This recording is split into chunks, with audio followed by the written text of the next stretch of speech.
தானியேல் ஆகமம் அதிகாரம் 1. யூதாவின் அரசனாகிய யோவாக்கீமின் 3ஆம் ஆட்சியாண்டில் பபிலோனின் அரசனாகிய நபுகோதனசார் எருசலேமுக்கு வந்து அதை முற்றுகையிட்டான். ஆண்டவர் யூதாவின் அரசனாகிய யோவாக்கீமையும் கடவுளுடைய கோயிலின் பாத்திரங்கள் சிலவற்றையும் அவனிடம் கையளித்தார். அவனும் அவற்றை சென்னார் நாட்டிலுள்ள தன் தெய்வத்தின் கோயிலுக்கு கொண்டு போய் அவற்றை தன் தெய்வத்திற்குரிய கருவூலங்களோடு சேர்த்து வைத்தான். அப்போது அரசன் தன் அரண்மனையிலிருந்து அன்னகர்களின் தலைவனாகிய அஸ்பேனேசுக்கு ஒரு கட்டளை கொடுத்தான். அதன்படி இஸ்ராயேலருக்குள் அரச குலத்திலிருந்தும் உயர்குடியிலிருந்தும் யாதொரு மாசும் இல்லாதவர்களும் அழகுள்ளவர்களும் எல்லா வகை ஞானத்திலும் தேறினவர்களும் அறிவில் சிறந்தவர்களும் கல்வியில் வல்லவர்களும் அரசனின் அரண்மனையில் சேவிக்கும் திறமையுள்ளவர்களுமான இளைஞர் சிலரை தேர்ந்தெடுத்து அவர்களுக்கு கல்தேயரின் கலைகளையும் மொழியையும் கற்றுக் கொடுக்க கட்டளையிட்டான். அரசன்தான் உண்ணும் உணவிலும் பருகும் திராட்சை இரசத்திலும் நாடோறும் ஒரு பங்கை அவர்களுக்கு கொடுக்கும்படி ஏற்பாடு செய்தான். இவ்வாறு 3 ஆண்டுகள் வளர்ந்த பின்னர் இறுதியில் அவர்கள் அரசன் முன்னிலையில் பணிபுரிய கொண்டு வரப்படல் வேண்டும் என்றான். அவர்களுள் யூதாவின் வழிவந்தவர்களான தானியேல், அனனியாஸ், மிசாயேல், அசாரியாஸ் என்பவர்கள் இருந்தார்கள். அன்னகரின் தலைவன் தானியேலுக்கு பல்தசார் என்றும், அனனியாசுக்கு சித்ராக் என்றும், மிசாயேலுக்கு மிசாக் என்றும், அசாரியாசுக்கு அப்தேனாகோ என்றும் வேறு பெயர் கொடுத்தான். அரசனது உணவினாலும் அவன் குடிக்கும் திராட்சை இரசத்தினாலும் தம்மை தீட்டுப்படுத்திக் கொள்ளலாகாது என்று தானியேல் தம் உள்ளத்தில் உறுதி செய்து கொண்டார். அவ்வாறே தம்மை தீட்டுப்படுத்தாதபடிக்கு அன்னகரின் தலைவனிடம் அனுமதியும் கேட்டுக்கொண்டார். கடவுளும் அன்னகரின் தலைவனிடத்தில் தானியேலுக்கு பரிவும் இரக்கமும் கிடைக்கும்படி செய்தார். அப்போது அன்னகரின் தலைவன் தானியேலை நோக்கி, உங்களுக்கு உணவும் பானமும் ஏற்பாடு செய்திருக்கும் அரசனாகிய என் ஆண்டவனுக்கு நான் அஞ்சுகிறேன்.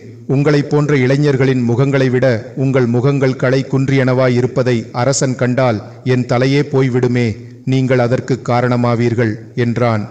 தானியேல், அனனியாஸ், மிசாயேல், அசாரியாஸ் ஆகியவர்களை கண்காணிக்கும்படி அன்னகரின் தலைவனால் ஏற்படுத்தப்பட்டவனிடம் தானியேல், ஐயா, தயைகூர்ந்து 10 நாள் வரைக்கும் ஊழியர்களாகிய எங்களை சோதித்துப் பாரும். எங்களுக்கு உண்பதற்கு மரக்கறிகளையும் குடிப்பதற்கு தண்ணீரையும் மட்டும் கொடுக்கச் சொல்லும். அதற்கு பிறகு எங்கள் முகங்களையும் அரசன் தரும் புலால் உணவை உண்ணும் மற்ற இளைஞர்களின் முகங்களையும் ஒப்பிட்டுப் பாரும். பின்னர் விருப்பப்படி உம்முடைய ஊழியர்களாகிய எங்களுக்கு செய்தருளும் என்றார். அவர்களுடைய வேண்டுகோளின்படியே அவர்களை 10 நாட்களாக சோதித்து பார்த்தான். 10 நாட்களுக்கு பிறகோ அரச உணவை உண்டு வந்த இளைஞர் அனைவரையும் விட இவர்கள் முகப்பொலிவோடும் உடல் கட்டோடும் விளங்குவதை கண்டான். ஆதலால் கண்காணிப்பாளான் புலால் உணவுக்கும் திராட்சை இரசத்திற்கும் பதிலாக மரக்கறியுணவையே அவர்களுக்கு கொடுத்து வந்தான். இந்த 4 இளைஞர்களுக்கும் கடவுள் எல்லா கலைகளிலும் அறிவிலும் தேர்ச்சியையும் தந்தார். சிறப்பாக தானியேலுக்கு எல்லா காட்சிகளையும் கனவுகளையும் கண்டுபிடிக்கும் ஆற்றலையும் அளித்தார். அவர்களை அரசனது முன்னிலையில் கொண்டு வரும் நாள் வந்தது. அன்னகருடைய தலைவன் அவர்களை நபுகோதனசாருக்கு முன்பாக கொண்டு வந்து விட்டான். அரசன் அவர்களோடு உரையாடினான். அப்போது அவர்கள் அனைவருள்ளும் தானியேல், அனனியாஸ், மிசாயேல், அசாரியாஸ் ஆகியோருக்கு இணையாக யாரும் காணப்படவில்லை. ஆகவே அவர்கள் அரசன் முன்னிலையில் பணிபுரிய அமர்த்தப்பட்டனர். ஞானத்திற்கும் புத்திக்கும் அடுத்தவற்றில் அரசன் அவர்களிடம் விசாரித்த போதெல்லாம் அவனது அரசில் இருக்கும் எல்லா நிமித்திகர்களையும் மந்திரக்காரர்களையும் விட அவர்கள் 10 மடங்கு சிறந்தவர்கள் என்பதை கண்டறிந்தான். இவ்வாறு கீருஸ் அரசனது முதல் ஆட்சியாண்டு வரை தானியேல் அரண்மனையில் இருந்தார். தானியேல் ஆகமம் அதிகாரம் 2. நபுகோதனசாரின் 2ஆம் ஆட்சியாண்டில் நபுகோதனசார் கனவுகள் சில கண்டான். அதனால் அவன் உள்ளம் கலங்கினான், உறக்கமின்றி தவித்தான். அப்போது அரசன் தன் கனவுகளை தனக்கு விளக்கும்படி அறிஞர்களையும் நிமித்திகர்களையும் மந்திரவாதிகளையும் கல்தேயர்களையும் அழைத்து வர கட்டளையிட்டான். அவர்களும் வந்து அரசனுக்கு முன்பாக நின்றார்கள். அரசன் அவர்களை நோக்கி, நான் ஒரு கனவு கண்டேன், அதனால் என்னுள்ளம் கலக்கமுற்றிருக்கிறது. நான் கண்டது இன்னதென்று அறிய விரும்புகிறேன் என்றான். அப்போது கல்தேயர் அரசனை நோக்கி அரமாயிக் மொழியில், அரசே, நீர் நீடுழி வாழ்க. கண்ட கனவை நீரும் ஊழியர்களுக்கு சொல்லுவீராகில் அதன் பொருளை உமக்கு விளக்குவோம் என்று கூறினார்கள். அரசன் கல்தேயருக்கு கூறிய மறுமொழி இதுவே, நீங்கள் நான் கண்ட கனவையும் அதன் உட்பொருளையும் எனக்கு அறிவிக்காமற் போனால் சின்னாபின்னமாய் கிழிக்கப்படுவீர்கள். உங்கள் வீடுகளும் தரைமட்டமாக்கப்படும். இது என் திண்ணமான முடிவு. ஆனால் கனவையும் அதன் உட்பொருளையும் தெரிவிப்பீர்களாகில் வெகுமதிகளும் பரிசுகளும் மிகுந்த மதிப்பும் என்னிடமிருந்து பெற்றுக்கொள்ளுவீர்கள். ஆகையால் கனவையும் அதன் உட்பொருளையும் எனக்கு தெரிவியுங்கள். அதற்கு அவர்கள் மறுமொழியாக, அரசர் கனவை தம் அடியார்களுக்குச் சொல்லட்டும், அப்போது அதன் உட்பொருளை விளக்கிக் கூறுவோம் என்றார்கள். அதற்கு அரசன் கூறினான், நான் முடிவு செய்து விட்டேன் என்பதை அறிந்து நீங்கள் காலந்தாழ்த்த பார்க்கிறீர்கள். இது எனக்கு தெரியாமல் இல்லை. கனவு இன்னதென்று வெளிப்படுத்த உங்களால் இயலாமற் போனால் அதன் உட்பொருளையும் தெரிவிக்க உங்களால் முடியாதென்றே நான் முடிவு செய்ய வேண்டியுள்ளது. பொய்யும் புரட்டுமான வீண் கதைகளை சொல்லி காலத்தை போக்க பார்க்கிறீர்கள். ஆதலால் கனவை நீங்கள் சொல்லுங்கள், அப்போதுதான் அதன் உட்பொருளையும் உங்களால் சொல்ல முடியும் என்பதை நான் அறிந்து கொள்வேன். கல்தேயர் மறுபடியும் அரசனை நோக்கி, அரசே, நீர் கேட்கின்ற காரியத்தை செய்யக்கூடிய மனிதன் இவ்வுலகில் ஒருவனும் இல்லை. ஏனெனில் மகிமையும் வல்லமையும் கொண்ட எந்த அரசனும் இத்தகைய காரியத்தை நிமித்திகனிடமாவது மந்திரவாதியிடமாவது கல்தேயனிடமாவது கேட்டது கிடையாது. ஏனெனில் நீர் கேட்கும் காரியம் செயற்கரிய ஒன்று. தெய்வங்களன்றி வேறெவரும் அதனை தெரிவிக்க முடியாது. ஆனால் அற்ப மனிதர்கள் நடுவில் தெய்வங்கள் இருத்தல் இல்லையே என்று மறுமொழி கூறினார்கள். அரசன் இதை கேட்டு கடுங்கோபமும் சீற்றமும் கொண்டான். பபிலோனில் இருக்கும் எல்லா ஞானிகளையும் கொலை செய்யும்படி ஆணை பிறப்பித்தான். ஆணை பிறந்தவுடனே ஞானிகளை கொலை செய்ய தேடும்போது தானியேலையும் அவர் தோழர்களையும் கூட கொலை செய்ய தேடினார்கள். பபிலோனிய ஞானிகளை கொலை செய்ய புறப்பட்டவனும் அரசனுடைய மெய்க்காவலர்களின் தலைவனுமாகிய அரியோக்கிடம் தானியேல் விவேகத்தோடும் எச்சரிக்கையோடும் விசாரித்தார். இத்துணைக்குடிய கட்டளையொன்று அரசனிடமிருந்து பிறக்க காரணம் என்ன என்று அரசனின் அதிகாரம் பெற்றவனை கேட்டார். அப்போது அரியோக்கு என்பவன் தானியேலுக்கு காரணத்தை விளக்கினான். உடனே தானியேல் அரசனிடம் போய் கனவின் உட்பொருளையும் அரசனுக்கு விளக்கி காட்ட தமக்கு தவணை கொடுக்கும்படி கேட்டுக்கொண்டார். பின்னர் தானியேல் வீட்டுக்கு திரும்பி போய் தம் தோழர்களான அனனியாஸ், மிசாயேல், அசாரியாஸ் ஆகியவர்களிடத்தில் செய்தியை கூறினார். கூறி அவரும் அவருடைய தோழர்களும் பபிலோனிய ஞானிகளோடு கொல்லப்படாதபடிக்கு இந்த மறைபொருளை குறித்து விண்ணகக் கடவுளின் இரக்கத்தை இறைஞ்சி கேட்குமாறு அவர்களுக்கு சொன்னார். பின்பு இரவில் கண்ட காட்சியொன்றில் தானியேலுக்கு இந்த மறைபொருள் வெளிப்படுத்தப்பட்டது. அப்போது தானியேல் விண்ணகக் கடவுளை வாழ்த்தி போற்றினார். தானியேல் கூறியதாவது, கடவுளின் திருப்பெயர் என்றென்றும் வாழ்த்தப்படுவதாக. ஏனெனில் ஞானமும் வல்லமையும் அவருக்கே உரியன. நாட்களையும் காலங்களையும் மாற்றுகிறவரும் அரசுகளை வீழ்த்தி வேற்றரசுகளை ஏற்படுத்துகிறவரும் அவரே. ஞானிகளுக்கு ஞானத்தை தருகிறவரும் கண்டுணர்வோருக்கு அறிவு கொடுப்பவரும் அவரே. ஆழ்ந்த மறைபொருட்களை வெளிப்படுத்துகிறவர் அவரே. இருளில் உள்ளதை அவர் அறிகிறார், ஒளி அவரோடு இருக்கிறது. எங்கள் தந்தையரின் புகழும் கூறுகிறேன். ஏனெனில் எனக்கு ஞானமும் திறமையும் தந்தீர். நாங்கள் உம்மிடம் கேட்டதை நீர் இப்போது எனக்கு அறிவித்தீர். அரசனது காரியத்தை எங்களுக்கு வெளிப்படுத்தினீர். பின்பு தானியேல் பபிலோனின் ஞானிகளை அழிக்கும்படி அரசனால் ஏற்படுத்தப்பட்ட அரியோக்கிடம் போய் அவனை நோக்கி, நீர் பபிலோனின் ஞானிகளை அழித்தல் வேண்டா. என்னை அரசன் முன்னிலையில் கூட்டிக் கொண்டு போம். நான் அரசனது கனவின் உட்பொருளை தெளிவாய் தெரிவிப்பேன் என்றார். அப்போது அரியோக் தானியேலை அரசன் முன்னிலைக்கு விரைந்தழைத்து கொண்டு போய் அரசனிடம், அரசே, சிறைப்பட்ட யூதா நாட்டினருள் ஒருவனை கண்டுபிடித்தேன். அவன் அரசருடைய கனவின் உட்பொருளை தெரிவிப்பானாம் என்றான். அரசனோ பல்தசார் என்னும் பெயரிடப்பட்ட தானியேலை பார்த்து, நான் கண்ட கனவையும் அதன் உட்பொருளையும் எனக்கு அறிவிக்க உன்னால் கூடுமா என்று கேட்டான். தானியேல் அரசனது முன்னிலையில் சொன்ன மறுமொழி இதுவே: அரசர் கேட்கிற மறைபொருளை அரசர்க்கு அறிவிக்க ஞானிகளாலும் நிமித்திகர்களாலும் அறிஞர்களாலும் குறிச்சொல்லுகிறவர்களாலும் இயலாது. ஆனால் அரசே, மறைபொருட்களை வெளிப்படுத்துகின்ற விண்ணகக் கடவுள் கடைசி நாட்களிலே நிகழப்போகிறதை நபுகோதனசாராகிய உமக்கு தெரிவித்திருக்கிறார்.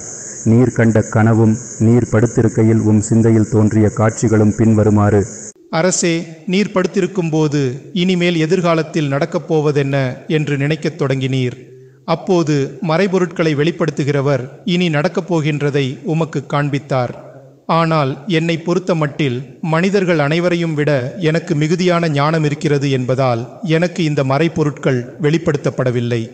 அரசருக்கு அதன் உட்பொருளை தெரிவிக்கவும் உம்முடைய இதயத்தின் நினைவுகளை நீர் அறிந்து கொள்ளவுமே அவை எனக்கு வெளிப்படுத்தப்பட்டன. அரசே, நீர் கண்ட காட்சி: பெரிய சிலையொன்றை கண்டீர். அந்த பெரிய சிலை ஒளி மிகுந்ததாய் உமக்கு எதிரே நின்றது. அதன் தோற்றமோ அச்சமூட்டுவதாயிருந்தது. அந்த சிலையின் தலை பசும்பொன்னாலானது, அதன் மார்பும் புயங்களும் வெள்ளியாலானவை, வயிறும் தொடைகளும் வெண்கலத்தாலானவை. கால்கள் இரும்பினாலும் பாதங்களில் ஒரு பகுதி இரும்பாலும் மறுபகுதி களிமண்ணாலும் ஆனவையாயிருந்தன. நீர் பார்த்து கொண்டிருந்த போது கைகளால் பெயர்க்கப்படாத கல்லொன்று மலையிலிருந்து உருண்டு வந்து சிலையின் இரும்பும் களிமண்ணுமாகிய அதன் பாதங்களில் மோதி அவற்றை நொறுக்கி போட்டது. அப்போது அந்த இரும்பு, களிமண், வெண்கலம், வெள்ளி, பொன் ஆகியவை யாவும் நொறுங்கி கோடை காலத்தில் போரடிக்கிற களத்து பதரை போல் ஆயின. அவற்றின் அடையாளமே இராதபடி காற்று அவற்றை அடித்து கொண்டு போய்விட்டது. ஆனால் சிலையை மோதிய அந்தக்கல் பெரிய மலையாய் வளர்ந்து மணனுலகத்தை முழுவதும் நிரப்பிற்று. இதுவே நீர் கண்ட கனவு, அரசே. அதன் உட்பொருளையும் உமக்கு இப்பொழுது தெரிவிப்பேன். நீர் அரசர்க்கரசராய் விளங்குகிறீர். விண்ணகக் கடவுள் உமக்கு அரசுரிமை, ஆற்றல், வல்லமை, மகிமை ஆகியவற்றை கொடுத்திருக்கிறார். எல்லா இடங்களிலும் உள்ள மனிதர்களையும் வயல்வெளி மிருகங்களையும் வானத்து பறவைகளையும் கைகளில் அவர் தந்திருக்கிறார். நீர் அவற்றையெல்லாம் ஆளும்படி செய்துள்ளார். ஆகவே பொன்னாலாகிய சிலையின் தலை உம்மையே குறிக்கிறது. உமக்கு பின் உம்மிலும் கீழ்ப்பட்ட வேறொரு அரசு தோன்றும். அடுத்து உலகெல்லாம் ஆளும் வெண்கலமான 3ஆம் அரசு எழும்பும். 4ஆம் அரசு இரும்பை போல் இருக்கும். இரும்பு எப்படி எல்லாவற்றையும் நொறுக்கி சின்னா பின்னமாக்குகிறதோ அப்படியே இது அவற்றையெல்லாம் தவிடுபொடியாக்கிவிடும். ஆனால் அச்சிலையின் பாதங்களும் கால் விரல்களும் ஒரு பகுதி குயவனின் களிமண்ணும் மறுபகுதி இரும்புமாயிருப்பதை நீர் கண்டீர். அந்த அரசு பிரிக்கப்படும். ஆயினும் களிமண்ணோடு இரும்பு கலந்திருக்க நீர் கண்டது போலவே இரும்பின் உறுதி அதில் இருக்கும். கால்களின் விரல்கள் பாதி இரும்பும் பாதி களிமண்ணுமாயிருந்தன. அந்த அரசு பாதி வலிமையுற்றதாயும் பாதி வலிமையற்றதாயும் இருக்கும் என்பதை குறிக்கிறது. இரும்பு களிமண்ணோடே கலந்திருப்பதை நீர் கண்டீர். அவர்களும் மற்ற மனிதர்களுடன் திருமண உறவினால் கலந்திருப்பார்கள். ஆனால் இரும்பு களிமண்ணோடு கலக்காதது போல் அவர்கள் ஒருவரோடொருவர் ஒன்றித்திருக்க மாட்டார்கள். அந்த அரசுகளின் நாட்களில் விண்ணகக் கடவுள் ஓர் அரசை நிறுவுவார்.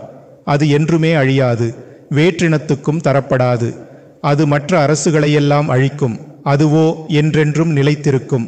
கையால் பெயர்க்கப்படாமல் மலையிலிருந்து பெயர்ந்து வந்து களிமண்ணையும் இரும்பையும் வெண்கலத்தையும் வெள்ளியையும் பொன்னையும் நொறுக்கியதாக நீர் கண்ட அந்த கல் இந்த அரசையே குறிக்கிறது.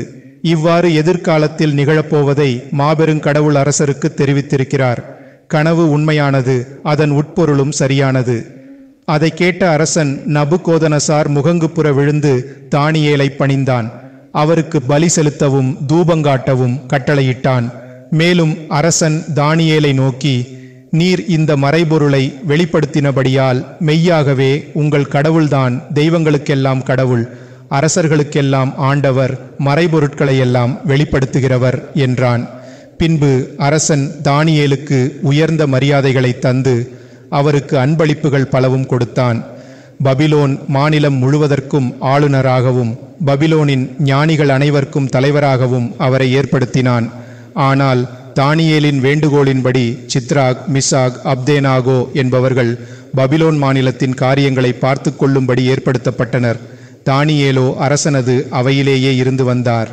தானியேல் ஆகமம் அதிகாரம் 3. நபுகோதனசார் அரசன் 60 முழ உயரமும் 6 முழ அகலமுமான பொற்சிலையொன்றை செய்வித்து அதை பபிலோன் மாநிலத்தில் இருந்த தூரா என்னும் சமவெளியில் நாட்டி வைத்தான்.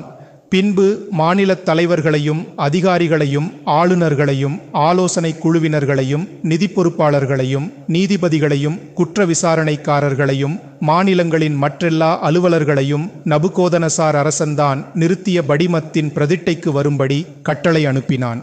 அவ்வாறே மாநிலத் தலைவர்களும் அதிகாரிகளும் ஆளுநர்களும் ஆலோசனை குழுவினர்களும் நிதி பொறுப்பாளர்களும் நீதிபதிகளும் குற்ற விசாரணைக்காரர்களும் மாநிலங்களின் மற்றெல்லா அலுவலர்களும் மன்னன் நபுகோதனசார் நாட்டிய படிமத்தின் பிரதிட்டைக்கு வந்து சேர்ந்துள்ளார்கள். நபுகோதனசார் நிறுத்திய சிலையின் முன்னால் நின்றார்கள். கட்டியக்காரன் உரத்த சத்தமாய் கூவி, இதனால் மக்கள் அனைவருக்கும் எல்லா இனத்தவர்க்கும் மொழியினர்க்கும் அறிவிக்கப்படுவது என்னவென்றால், எக்காளம், நாகசுரம், கின்னரம், சாம்புகை, சுரமண்டலம், தம்புரு முதலிய எல்லா வகை இசைக்கருவிகளும் ஒலிக்கத் தொடங்கிய அந்த நொடியிலே நீங்கள் தாழ விழுந்து நபுகோதனசார் அரசன் நிறுத்திய பொற்சிலையை பணிதல் வேண்டும். எவனாகிலும் தாழ விழுந்து பணியவில்லையெனில் அவன் அந்நேரமே தீச்சூளையில் போடப்படுவான் என்றான். ஆகையால் எக்காளம், நாசுகரம், கின்னரம், சாம்புகை, சுரமண்டலம், தம்புரு முதலிய எல்லா வகை இசைக்கருவிகளும் ஒலிக்கத் தொடங்கியவுடனே எல்லா மொழியினரும் தாழ விழுந்து மன்னன் நபுகோதனசார் நிறுத்திய சிலையை பணிந்து தொழுதார்கள். உடனே அப்பொழுது கல்தேயர் சிலர் அணுகி வந்து யூதர்கள் மேல் குற்றம் சாட்டினார்கள். மன்னன் நபுகோதனசாரிடம் அவர்கள் கூறினர், அரசே, நீர் நீடுழி வாழ்க. அரசே, எக்காளம், நாகசுரம், கின்னரம், வீணை, சாம்புகை, சுரமண்டலம், தம்புரு முதலிய எல்லா வகை இசைக்கருவிகளும் ஒலிக்க கேட்கும் எந்த மனிதனும் உடனே தாழ விழுந்து பொற்சிலையை பணிய வேண்டும் என்றொரு கட்டளை பிறப்பித்தீர். எவனாகிலும் தாழ விழுந்து பணியாமற் போனால் அவன் எரிகிற தீச்சூளையில் போடப்படுவான் என்றும் நீர் ஆணை விடுத்தீர். ஆனால் அரசே, பபிலோன் மாநிலத்தின் காரியங்களை கண்காணிக்கும்படி நீர் ஏற்படுத்திய சித்ராக், மிசாக், அப்தேனாகோ என்னும் யூதர்கள் இருக்கிறார்களே, அவர்கள் உமது கட்டளையை அவமதித்து தெய்வங்களை வணங்காமல் நீர் நாட்டி வைத்த பொற்சிலையை பணியாமல் இருக்கிறார்கள். அப்போது நபுகோதனசார் கடுஞ்சினங்கொண்டு சித்ராக்கையும் மிசாக்கையும் அப்தேனாகோவையும் கொண்டு வரும்படி கட்டளையிட்டான். உடனே அவர்கள் அரசன் முன்னிலையில் கொண்டு வரப்பட்டனர். நபுகோதனசார் அவர்களை நோக்கி, சித்ராக், மிசாக், அப்தேனாகோ, நீங்கள் மூவரும் என் தெய்வங்களை வணங்காமலும் நான் நாட்டிய பொற்சிலையை பணியாமலும் இருந்தது உண்மைதானா? இப்போதாவது எக்காளம், நாகசுரம், கின்னரம், வீணை, சாம்புகை, சுரமண்டலம், தம்புரு முதலிய எல்லா வகை இசைக்கருவிகளும் ஒலிக்க கேட்கும்போது நீங்கள் தாழ விழுந்து நான் செய்த சிலையை பணிய தயாராயிருக்கிறீர்களா? பணியாவிட்டால் அந்த நொடியிலே எரிகிற தீச்சூளையில் போடப்படுவீர்கள். உங்களை என் கைகளிலிருந்து தப்புவிக்கக்கூடிய கடவுள் யார் இருக்கிறார் என்றான். அதற்கு சித்ராக், மிசாக், அப்தேனாகோ என்பவர்கள் மன்னன் நபுகோதனசாரை நோக்கி, இதை பற்றி உமக்கு மறுமொழி சொல்ல எங்களுக்கு கடமை இல்லை.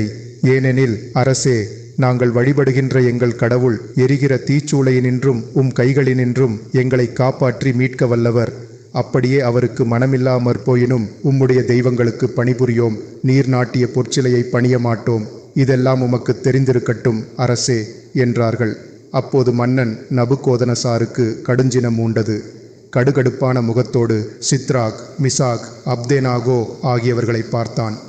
சாதாரணமாய் சூடாக்குவதை விட தீச்சூளையை 7 மடங்கு மிகுதியாய் சூடாக்கும்படி அரசன் கட்டளையிட்டான். பின்பு சித்ராக், மிசாக், அப்தேனாகோ என்பவர்களின் கால்களை கட்டி அவர்களை அந்த எரிகிற சூளையில் போடும்படி தன் படைவீரர்களுள் மிகுந்த உடல் வலிமையுள்ளவர்களுக்கு கட்டளையிட்டான். உடனே அந்த மனிதர்களை அவர்களுடைய மேற்போர்வையோடும் தலைப்பாகையோடும் மிதியடிகளோடும் ஆடைகளோடும் சேர்த்து சங்கிலிகளால் கட்டி எரிகிற தீச்சூளையின் நடுவில் போட்டார்கள். ஏனெனில் அரசனின் கட்டளையை உடனடியாய் நிறைவேற்ற வேண்டியிருந்தது. தீச்சூளையோ மிக வெப்பமாயிருந்தது. ஆகையால் சித்ராக், மிசாக், அப்தேனாகோ ஆகியோரை தீச்சூளையில் எரிவதற்கு தூக்கிச் சென்றவர்களை அந்த தீப்பிழம்பு சுட்டெரித்து சாகடித்தது. சித்ராக், மிசாக், அப்தேனாகோ ஆகிய மூவரும் கட்டுண்டவர்களாய் எரிகிற தீச்சூளையின் நடுவில் விழுந்தார்கள். தீச்சூளையின் நடுவில் அசாரியாஸ் பாடிய பாடல். ஆனால் அவர்கள் கடவுளை போற்றி பாடிக்கொண்டும் ஆண்டவரை புகழ்ந்து கொண்டும் தீச்சூளையின் நடுவில் உலாவிக் கொண்டிருந்தார்கள். அப்போது அசாரியாஸ் எழுந்து நின்று நெருப்பின் நடுவில் வாய்விட்டு வேண்டிக் கொண்டார்.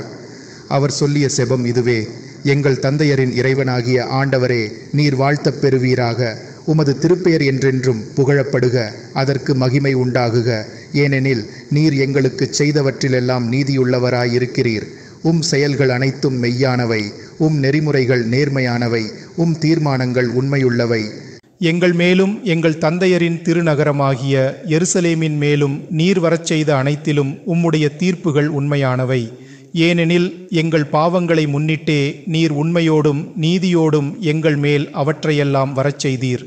ஏனெனில் நாங்கள் பாவம் செய்தோம், உம்மை விட்டகன்று நீதி கொவ்வாமல் நடந்தோம், எல்லாவற்றிலும் துரோகம் செய்தோம். நாங்கள் கட்டளைகளுக்கு செவி சாய்க்கவில்லை, அவற்றை கடைபிடிக்கவும் இல்லை.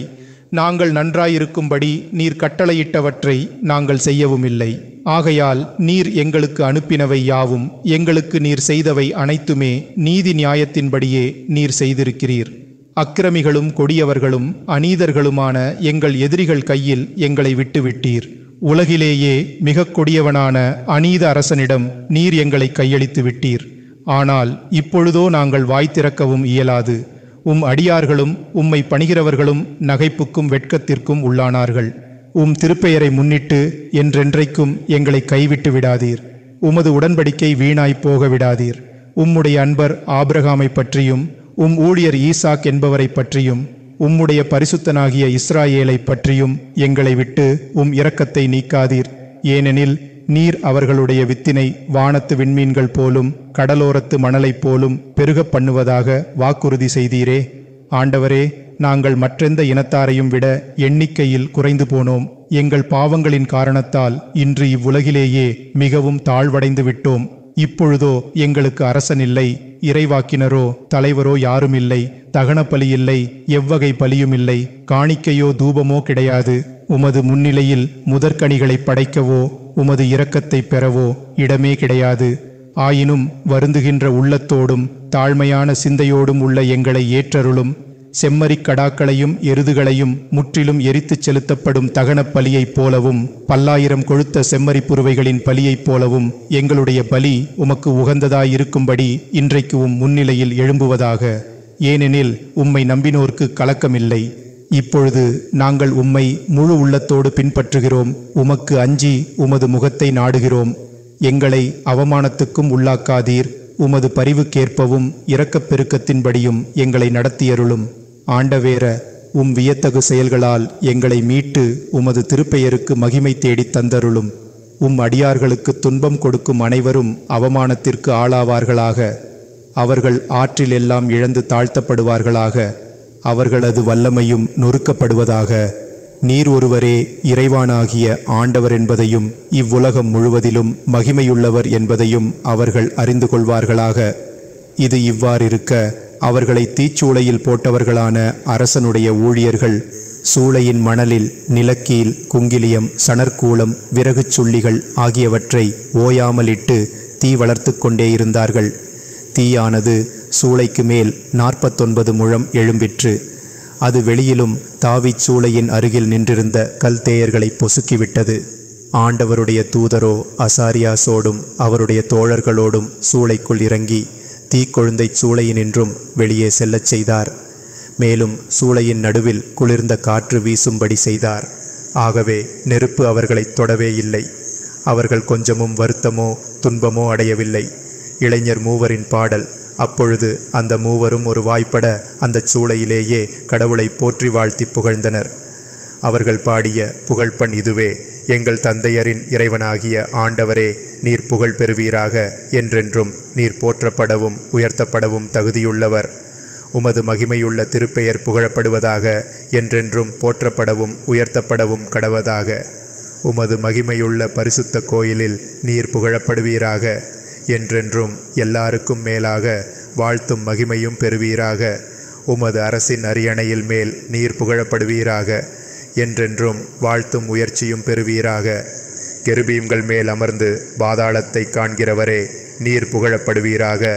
என்றென்றும் போற்றுதலும் உயர்ச்சியும் பெறுவீராக. வானகத்திலே நீர் புகழப்படுவீராக. என்றென்றும் வாழ்த்தும் மகிமையும் பெறுவீராக.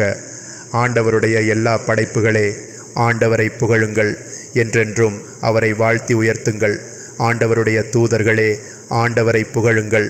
என்றென்றும் அவரை வாழ்த்தி உயர்த்துங்கள். வானமண்டலங்களே, ஆண்டவரை புகழுங்கள்.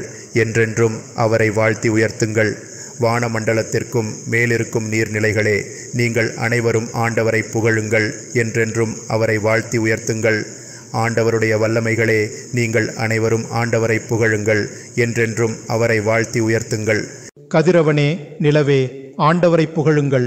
என்றென்றும் அவரை வாழ்த்தி உயர்த்துங்கள். விண்மீன்களே, ஆண்டவரை புகழுங்கள். என்றென்றும் அவரை வாழ்த்தி உயர்த்துங்கள். மழையே, பனியே, அனைவரும் ஆண்டவரை புகழுங்கள். என்றென்றும் அவரை வாழ்த்தி உயர்த்துங்கள். காற்றுகளே, அனைவரும் ஆண்டவரை புகழுங்கள். என்றென்றும் அவரை வாழ்த்தி உயர்த்துங்கள். தீயே வெப்பமே ஆண்டவரை புகழுங்கள், என்றென்றும் அவரை வாழ்த்தி உயர்த்துங்கள். குளிரே வெயிலே ஆண்டவரை புகழுங்கள், என்றென்றும் அவரை வாழ்த்தி உயர்த்துங்கள். பனித்திவலைகளே மூடுபனியே ஆண்டவரை புகழுங்கள், என்றென்றும் அவரை வாழ்த்தி உயர்த்துங்கள். உறைபனியே குளிரே ஆண்டவரை புகழுங்கள், என்றென்றும் அவரை வாழ்த்தி உயர்த்துங்கள். பனிமலையே பனிக்கட்டிகளே ஆண்டவரை புகழுங்கள், என்றென்றும் அவரை வாழ்த்தி உயர்த்துங்கள். இரவே பகலே ஆண்டவரை புகழுங்கள், என்றென்றும் அவரை வாழ்த்தி உயர்த்துங்கள். ஒளியே இருளே ஆண்டவரை புகழுங்கள், என்றென்றும் அவரை வாழ்த்தி உயர்த்துங்கள். மின்னல்களே மேகங்களே ஆண்டவரை புகழுங்கள், என்றென்றும் அவரை வாழ்த்தி உயர்த்துங்கள். நிலவுலகம் ஆண்டவரை புகழ்வதாக, என்றென்றும் அவரை வாழ்த்தி உயர்த்துவதாக. மலைகளே குன்றுகளே ஆண்டவரை புகழுங்கள், என்றென்றும் அவரை வாழ்த்தி உயர்த்துங்கள். தரையில் தளிர்ப்பவையே ஆண்டவரை புகழுங்கள், என்றென்றும் அவரை வாழ்த்தி உயர்த்துங்கள். நீரூற்றுகளே ஆண்டவரை புகழுங்கள், என்றென்றும் அவரை வாழ்த்தி உயர்த்துங்கள். கடல்களே ஆறுகளே ஆண்டவரை புகழுங்கள், என்றென்றும் அவரை வாழ்த்தி உயர்த்துங்கள். திமிங்கிலங்களே நீர்வாழ் உயிர்களே ஆண்டவரை புகழுங்கள், என்றென்றும் அவரை வாழ்த்தி உயர்த்துங்கள். வானத்து பறவைகளே அனைவரும் ஆண்டவரை புகழுங்கள், என்றென்றும் அவரை வாழ்த்தி உயர்த்துங்கள். மிருகங்களே ஆடு மாடுகளே அனைவரும் ஆண்டவரை புகழுங்கள், என்றென்றும் அவரை வாழ்த்தி உயர்த்துங்கள். மணமக்களே ஆண்டவரை புகழுங்கள், என்றென்றும் அவரை வாழ்த்தி உயர்த்துங்கள். இஸ்ராயேல் ஆண்டவரை புகழ்வதாக, என்றென்றும் அவரை வாழ்த்தி உயர்த்துவதாக. ஆண்டவரின் அர்ச்சகர்களே ஆண்டவரை புகழுங்கள், என்றென்றும் அவரை வாழ்த்தி உயர்த்துங்கள். ஆண்டவரின் ஊழியர்களே ஆண்டவரை புகழுங்கள், என்றென்றும் அவரை வாழ்த்தி உயர்த்துங்கள். நீதிமான்களின் உள்ளங்களே ஆன்மாக்களே ஆண்டவரை புகழுங்கள், என்றென்றும் அவரை வாழ்த்தி உயர்த்துங்கள். இதயத்தில் தூய்மையும் தாழ்ச்சியும் உள்ளவர்களே ஆண்டவரை புகழுங்கள், என்றென்றும் அவரை வாழ்த்தி உயர்த்துங்கள். அனானியாசே அசாரியாசே மிசாயேலே ஆண்டவரை புகழுங்கள், என்றென்றும் அவரை வாழ்த்தி உயர்த்துங்கள். ஏனெனில் அவர் நம்மை பாதாளத்தினின்று மீட்டார், சாவின் பிடியிலிருந்து நம்மை விடுவித்தார். கொழுந்துவிட்டெறியும் தீச்சூளையின் வெந்தணலிலிருந்து நம்மை மீட்டு நெருப்பின் நடுவிலிருந்து காத்தார். ஆண்டவருக்கு நன்றி கூறுங்கள், ஏனெனில் அவர் நல்லவர், அவருடைய இரக்கம் என்றென்றும் நீடிக்கிறது. இறையடியார்களே தேவர்க்கெல்லாம் இறைவனான ஆண்டவரை புகழுங்கள், அவரை வாழ்த்தி போற்றுங்கள், ஏனெனில் அவருடைய இரக்கம் என்றென்றும் நீடிக்கிறது. அரசன் புதுமையை ஏற்றுக்கொள்ளுகிறான். அப்போது மன்னன் நபுகோதனசார் வியப்புற்று விரைந்தெழுந்தான். தன் அமைச்சர்களை நோக்கி, 3 மனிதர்களை அல்லவா கட்டி நெருப்பின் நடுவில் எறிந்தோம் என்று வினவினான். அதற்கு அவர்கள், ஆம் அரசே என்று விடை தந்தனர். அதற்கு அவன், கட்டவிழ்க்கப்பட்டவர்களாய் நெருப்பின் நடுவில் இதோ 4 பேர் உலாவுகிறதை நான் காண்கிறேனே, அவர்களுக்கோ ஒரு வகை துன்பமும் நேரவில்லை. மேலும் 4ஆம் பேர் வழியின் சாயல் உம்பருலகத்தார் சாயல் போல் இருக்கிறதே என்றான். அப்போது நபுகோதனசார் எரிகிற தீச்சூளையின் வாயிலண்டை வந்து, உன்னத கடவுளின் ஊழியர்களாகிய சித்ராக் மிசாக் அப்தேனாகோ ஆகியோரே வெளியே வாருங்கள் என்றான். உடனே சித்ராக் மிசாக் அப்தேனாகோ ஆகியவர்கள் தீயின் நடுவிலிருந்து வெளியே வந்தார்கள். மாநில தலைவர்களும் அதிகாரிகளும் ஆளுநர்களும் அரசனின் ஆலோசனைக்காரர்களும் கூடி வந்து அந்த மனிதர்களின் உடலில் தீயே படாமலும் அவர்களுடைய தலைமயிர் கருகாமலும் அவர்களுடைய மேற்போர்வை தீயாமலும் அவர்களிடத்தில் நெருப்பின் புகை நாற்றம் வீசாமலும் இருப்பதைக் கண்டார்கள். அப்போது நபுகோதனசார் உரத்த குரலில் கூவிச் சொன்னான், சித்ராக் மிசாக் அப்தேனாகோ ஆகியவர்களின் கடவுள் புகழப்படுவாரக. தங்கள் கடவுளை தவிர வேறெந்த கடவுளையும் சேவித்து பணியாமல் அவரையே நம்பி அரசனது கட்டளையை பொருட்படுத்தாமல் தங்கள் உடலை கையளித்த தம்முடைய ஊழியர்களை அவர் தம் தூதரை அனுப்பி மீட்டார். ஆதலால் சித்ராக் மிசாக் அப்தேனாகோ இவர்களின் கடவுளுக்கு எதிராக பழிச்சொல் கூறுகிற எந்த மக்கள் குலத்தவனும் எந்த இனத்தானும் எந்த மொழியினனும் வாளுக்கு இரையாகி மாண்டு போவான் என்றும் அவனுடைய வீடும் தரையாய் மீட்கும் ஆற்றலுள்ள கடவுள் வேறொருவரும் இல்லை. பிறகு அரசன் சித்ராக் மிசாக் அப்தேனாகோ என்பவர்களை பபிலோன் மாநிலத்தில் பெருமையளித்து உயர்த்தினான். கனவில் கிடைத்த எச்சரிக்கையும் நபுகோதனசாருக்கு பைத்தியம் பிடித்தலும், நபுகோதனசார் அரசனாகிய நான் உலகில் எங்கனுமுள்ள எல்லா மக்களுக்கும் இனத்தார்க்கும் மொழியினர்க்கும் அறிவிப்பது, உங்களுக்கு சமாதானம் பெருகுவதாக. உன்னத கடவுள் எனக்காக வியத்தகு அடையாளங்களையும் விந்தைகளையும் செய்தருளினார். அவற்றை அனைவருக்கும் வெளிப்படையாய் சொல்லி காட்ட விரும்புகிறேன். அவர் செய்து காட்டிய அடையாளங்கள் எவ்வளவு உயர்ந்தவை, அவர் செய்த விந்தைகள் எவ்வளவு வல்லமை மிக்கவை. அவரது அரசு முடிவில்லாத அரசு, அவருடைய வல்லமை என்றென்றும் இருக்கிறது. தானியேல் ஆகமம் அதிகாரம் 4. நபுகோதனசாராகிய நான் என் வீட்டில் அமைதியோடும் என் அரண்மனையில் வளமையோடும் இருந்து வந்தேன். ஒரு நாள் கனவு ஒன்று கண்டேன். அது எனக்கு திகிலை உண்டாக்கிற்று. நான் படுத்திருக்கையில் எனக்குண்டான நினைவுகளும் என் மனக்கண்முன் தோன்றிய காட்சிகளும் என்னை கலங்க வைத்தன. அப்போது நான் கண்ட கனவின் உட்பொருளை எனக்கு விளக்கும்படியாக பபிலோனிய ஞானிகள் யாவரும் என் முன்னிலையில் வந்து கூட வேண்டும் என்னும் கட்டளையை பிறப்பித்தேன். அவ்வாறே ஞானிகளும் நிமித்தர்களும் கல்தேயரும் குறி சொல்கிறவர்களும் வந்து கூடினர். அவர்களோ எனக்கு அதன் உட்பொருளை விளக்க முடியவில்லை. கடைசியாக என் கடவுளின் திருப்பெயராகிய பல்தசார் என்னும் பெயரை கொண்ட தானியேல் வந்தார். அவரிடம் பரிசுத்த தெய்வங்களின் ஆவி நிறைந்திருந்துள்ளது. நான் கண்ட கனவை அவரிடத்தில் சொன்னேன்.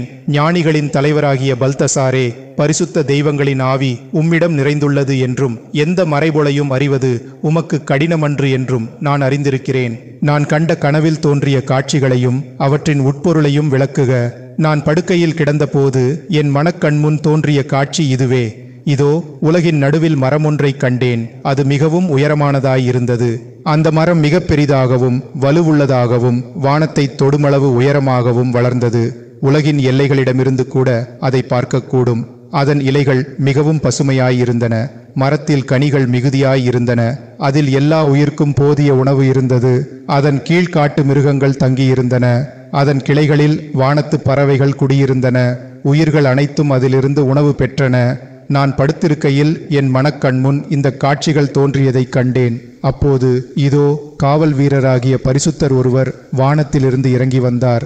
அவர் தமது குரலை உயர்த்தி கூவியது இதுவே: இந்த மரத்தை வெட்டுங்கள், கிளைகளை தரித்து போடுங்கள், இதன் இலைகளையெல்லாம் பறித்தெறியுங்கள், கனிகளை சிதறடியுங்கள். இதன் கீழ் வாழும் மிருகங்கள் ஓடிப்போகட்டும், இதன் கிளைகளில் தங்கிய பறவைகள் பறந்தோடட்டும். ஆயினும் வேர்கள் நிறைந்த அடிமரத்தை அப்படியே நிலத்தில் விட்டுவிடுங்கள். இரும்பும் வெண்கலமுமான சங்கிலியால் அது கட்டப்பட்டு வயல்வெளி பசும்புல் நடுவில் இருக்க கடவது. வானத்தின் பனியால் நனைந்து கிடக்கட்டும். தரையின் புல்வெளியில் மிருகங்களோடு இருக்கட்டும். மனித உள்ளமாயிருந்த அவன் உள்ளம் மாறி மிருகத்தின் உள்ளமாய் ஆகக் கடவது. இவ்வாறு காலப்பகுதிகள் 7 அவனை கடந்து செல்லட்டும். காவல் வீரர்களின் தீர்ப்புப்படி இது விதிக்கப்பட்டது. பரிசுத்தரின் வாய்மொழியும் விண்ணப்பமும் இதுவே: மனிதர்களின் அரசை உன்னதரே ஆளுகிறார் என்பதையும் தாம் விரும்பியவர்க்கே அதனை கொடுக்கிறார் என்பதையும் மனிதருள் தாழ்ந்தவனையும் அதற்கு தலைவனாக்குகிறார் என்பதையும் உயிர்கள் அனைத்தும் அறியும்படி இவ்வாறு விதிக்கப்பட்டது. நபுகோதனசார் அரசனாகிய நான் கண்ட கனவு இதுவே. பல்தசாரே, இதன் உட்பொருளை எனக்கு விரைவில் தெரிவியும். என் நாட்டிலுள்ள ஞானிகளுள் எவராலும் இதற்கு உட்பொருள் கூற இயலவில்லை. நீர் இதை தெரிவிக்கக்கூடியவர், ஏனெனில் பரிசுத்த தெய்வங்களின் ஆவி உம்மிடத்தில் இருக்கிறது. அப்போது பல்தசார் என்னும் பெயர் கொண்ட தானியேல் தனக்குள்ளே சில வினாடிகள் பேசாமல் சிந்திக்கத் துவக்கினார். அவருடைய சிந்தனைகள் அவருக்கு கலக்கத்தை கொடுத்தன. அதை கண்ட அரசன் அவரை நோக்கி, பல்தசார், கனவும் உட்பொருளும் உம்மை கலங்க வைக்காதிருக்கட்டும் என்றான். பல்தசார் மறுமொழியாக, என் ஆண்டவனே, அந்த கனவு உம்மை வெறுப்போருக்கும் அதன் உட்பொருள் உம் எதிரிகளுக்கும் பலிப்பதாக. நீர் பார்த்த மரம் மிக உயரமானதாகவும் மிக பெரிதாகவும் வலுவுள்ளதாகவும் வானத்தை தொடுமளவு உயரமாகவும் வளர்ந்து உலகின் எல்லைகளிலிருந்து கூட பார்க்கக்கூடியதாயிருந்தது. அதன் இலைகள் மிகவும் பசுமையாயிருந்தன. மரத்தில் கனிகளும் மிகுதியாயிருந்தன. எல்லா உயிர்க்கும் அதில் போதிய உணவு இருந்தது. அதன் கீழ்காட்டு மிருகங்கள் தங்கியிருந்தன. அதன் கிளைகளில் வானத்து பறவைகள் குடியிருந்தன. அரசே, அந்த மரம் நீர்தான். நீர் மிக பெரியவராயும் வலிமையுள்ளவராயும் வளர்ந்தீர். உமது மகிமை வளர்ந்து வானமட்டும் உயர்ந்தது. உம்முடைய வல்லமை உலகின் எல்லைகள் வரை எட்டிற்று. மேலும் அரசராகிய நீர் காவல் வீரராகிய பரிசுத்தர் ஒருவர் வானத்திலிருந்து இறங்கி வந்ததை கண்டீர். அவர், இந்த மரத்தை வெட்டி அழித்து போடுங்கள், ஆனால் வேர்கள் நிறைந்த அடிமரத்தை அப்படியே நிலத்தில் விட்டுவிடுங்கள். இரும்பும் வெண்கலமுமான சங்கிலியால் அது கட்டப்பட்டு வயல்வெளியின் புற்கள் நடுவில் வானத்தின் பனியால் நனைந்து கிடக்கட்டும். காலப்பகுதிகள் 7 கடக்கும் மட்டும் அவனுடைய உணவு மிருகங்களின் உணவாயிருக்கட்டும் என்று சொன்னதையும் கேட்டீர். அரசே, அதன் உட்பொருள் இதுவே. இந்த கனவு என் ஆண்டவனாகிய அரசன் அவமேல் உன்னதர் இட்ட தீர்ப்பாகும். மனித சமுதாயத்தினின்று நீர் விரட்டப்படுவீர். மிருகங்களோடும் கொடிய விலங்குகளோடும் வாழ்வீர். மாட்டை போல நீர் புல்லை மேய்வீர். வானத்தின் பனியிலே நனைந்து கிடப்பீர். மனிதர்களின் அரசை உன்னதரே ஆளுகிறார் என்பதையும் தாம் விரும்பியவர்க்கே அதனை கொடுக்கிறார் என்பதையும் நீர் அறிந்து கொள்ளும் வரையில் காலப்பகுதிகள் 7 கடக்கும் மட்டும் இவ்வாறு இருக்கும். ஆயினும் வேர்கள் நிறைந்த அடிமரம் விடப்பட வேண்டும் என்று பிறந்த கட்டளையின் பொருள் எல்லா அதிகாரமும் என்னிலிருந்து வர வேண்டும் என்பதை நீர் அறிந்து கொண்ட பிறகு உம்முடைய அரசு உமக்கு உரிமையாய் நிலைநிற்கும் என்பதை. ஆகையால் அரசே, என் ஆலோசனைக்கு செவிசாயும். அறச்செயல்களால் உம் பாவங்களையும் ஏழைகளுக்குச் செய்கிற இரக்கச் செயல்களால் உம் அக்கிரமங்களையும் போக்கிவிடும். அப்பொழுது நீர் அமைதியாய் நீடு வாழ்வீர் என்றார். இவை யாவும் நபுக்கோதனசார் அரசனுக்கு நேர்ந்தன. 12 மாதங்களுக்குப் பிறகு ஒரு நாள் அரசன் பபிலோன் நகரத்து அரண்மனையின் மேல் மாடத்தில் உலாவிக் கொண்டிருந்தான். அப்பொழுது அவன், என் வல்லமையின் ஆற்றலால் அரச குலத்தின் அரண்மனை நகராகவும் என் மகிமையின் சிறப்புக்கொரு சின்னமாகவும் நான் கட்டிய மாநகரன்றோ இந்த பபிலோன் என்றான். இந்த சொற்களை அரசன் சொல்லி முடிக்கும் முன்பே வானத்திலிருந்து ஒரு குரலொலி கேட்டது. நபுக்கோதனசார் அரசனே, உனக்கே இந்த சொல். உன்னுடைய அரசு உன்னிடமிருந்து பறிக்கப்பட்டு விட்டது. மனித சமுதாயத்தினின்று நீ விரட்டப்படுவாய். காட்டு மிருகங்களோடு வாழ்வாய். மாட்டைப் போல நீ புல்லை மேய்வாய். மனிதர்களின் அரசை உன்னதரே ஆளாகிறார் என்பதையும் தாம் விரும்பியவர்க்கே அதனை கொடுக்கிறார் என்பதையும் நீ அறிந்து கொள்ளும் வரையில் காலப்பகுதிகள் 7 கடக்கு மட்டும் இவ்வாறே இருப்பாய். அப்பொழுதே இந்த வாக்கு நபுக்கோதனசாருக்கு பலித்தது. மனித சமுதாயத்தினின்று அவன் விரட்டப்பட்டான். மாட்டைப் போல புல்லை மேய்ந்தான். அவனுடைய உடல் வானத்தின் பனியினால் நனைந்தது. அவனுடைய தலைமயிர் கழுகுகளின் இறகு போலவும் அவனுடைய நகங்கள் பறவைகளின் நகங்கள் போலவும் வளரத் தொடங்கின. குறிக்கப்பட்ட நாட்கள் சென்ற பிறகு நபுக்கோதனசாராகிய நான் என் கண்களை வானத்திற்கு உயர்த்தவே என் பகுத்தறிவு எனக்கு மறுபடியும் அருளப்பட்டது. நானோ உன்னதரை போற்றினேன். என்றென்றும் வாழும் அவரை புகழ்ந்து மகிமைப்படுத்தினேன். ஏனெனில் அவருடைய வல்லமை என்றென்றும் உள்ளது. அவருடைய அரசு தலைமுறை தலைமுறையாய் நிலை நிற்கும். உலகத்தார் அனைவரும் அவர் முன் ஒன்றுமே இல்லை. வானத்தின் சேனைகள் நடுவிலும் உலகத்து குடிமக்கள் நடுவிலும் தம் திருவுளத்தின்படியே அவர் செயலாற்றுகிறார். அவரது கையை தடுக்க வல்லவனோ, ஏன் இப்படி செய்தீர் எனக் கேட்கக்கூடியவனோ இல்லை. அதே நேரத்தில் என் பகுத்தறிவு எனக்கு மறுபடியும் அருளப்பட்டது. என் அரசின் மேன்மைக்காக மாட்சியும் மகிமையும் எனக்கு மீண்டும் கிடைத்தன. என் அமைச்சர்களும் தலைவர்களும் என்னை தேடி வந்தார்கள். எனது அரசில் நான் திரும்பவும் நிலைநாட்டப்பட்டேன். முன்னைவிட மிகுந்த மகிமை எனக்கு கிடைத்தது. ஆகையால் நபுக்கோதனசாராகிய நான் இப்போது விண்ணக அரசரை புகழ்கிறேன். அவரை உயர்த்தி மகிமைப்படுத்துகிறேன். அவருடைய செயல்கள் யாவும் சரியானவை. அவருடைய வழிகள் அனைத்தும் நீதியானவை. இருமாப்பு கொண்டவர்களாய் நடப்பவர்களை தரை மட்டும் அவர் தாழ்த்த வல்லவர். தானியேல் ஆகமம் அதிகாரம் 5. பல்தசார் என்னும் அரசன் பெருங்குடி மக்கள் 1000 பேருக்கு பெரிய விருந்தொன்று செய்தான். அந்த 1000 பேர்களுடன் அவனும் திராட்சை இரசம் குடித்தான். குடிமயக்கத்தில் இருந்த அவன், அரசனும் அவனுடைய பெருங்குடி மக்களும் அவனுடைய மனைவியரும் வைப்பாட்டிகளும் குடிப்பதற்காக தன் தந்தையாகிய நபுக்கோதனசார் எருசலேம் கோயிலிலிருந்து கொண்டு வந்த பொன் வெள்ளி பாத்திரங்களை கொண்டு வரச் சொன்னான். அவ்வாறே எருசலேமிலிருந்த இறைவனின் கோயிலிலிருந்து கொண்டு வந்த பொன் வெள்ளி பாத்திரங்களை எடுத்து வந்தார்கள். அரசனும் அவனுடைய பெருங்குடி மக்களும் அவனுடைய மனைவியரும் வைப்பாட்டிகளும் அந்த பாத்திரங்களில் குடித்தார்கள். அவர்கள் திராட்சை இரசத்தை குடித்துக்கொண்டு பொன், வெள்ளி, வெண்கலம், இரும்பு, மரம், கல் இவற்றாலான தங்கள் தெய்வங்களை புகழ்ந்தார்கள். திடீரென விளக்குக்கு எதிரில் அரசனது அரண்மனை கூடத்துச் சுவரில் மனித கைவிரல்கள் தோன்றி எழுதத் தொடங்கின. அரசனோ எழுதுகின்ற அந்த கையின் மணிக்கட்டையே பார்த்து கொண்டிருந்தான். அப்போது அரசனின் முகம் மாறுபட்டது. அவனுடைய நினைவுகள் அவனை கலக்கத்திற்குள்ளாக்கின. அவனது இடுப்பின் கட்டுகள் தளர்ந்தன. அவனுடைய தொடைகள் நடுங்கின. அரசனோ நிமித்திகரையும் கல்தேயரையும் குறிச்சொல்லுகிறவர்களையும் கூட்டிக் கொண்டு வரும்படி கத்தினான். மன்னன் பபிலோனிய ஞானிகளை நோக்கி, இந்த சொற்களை படித்து இவற்றின் உட்பொருளை எனக்கு வெளிப்படுத்துகிறவன் எவனோ அவனுக்கு செம்பட்ட அடையும் கழுத்தில் பொற்சங்கிலியும் அணிவித்து என் அரசில் 3ஆம் அதிகாரியாய் ஏற்படுத்துவேன் என்றான். பிறகு அரசனின் ஞானிகள் எல்லாரும் உள்ளே சென்றனர். ஆனால் அந்த சொற்களை படிக்கவோ அவற்றின் உட்பொருளை அரசனுக்கு அறிவிக்கவோ அவர்களால் இயலவில்லை.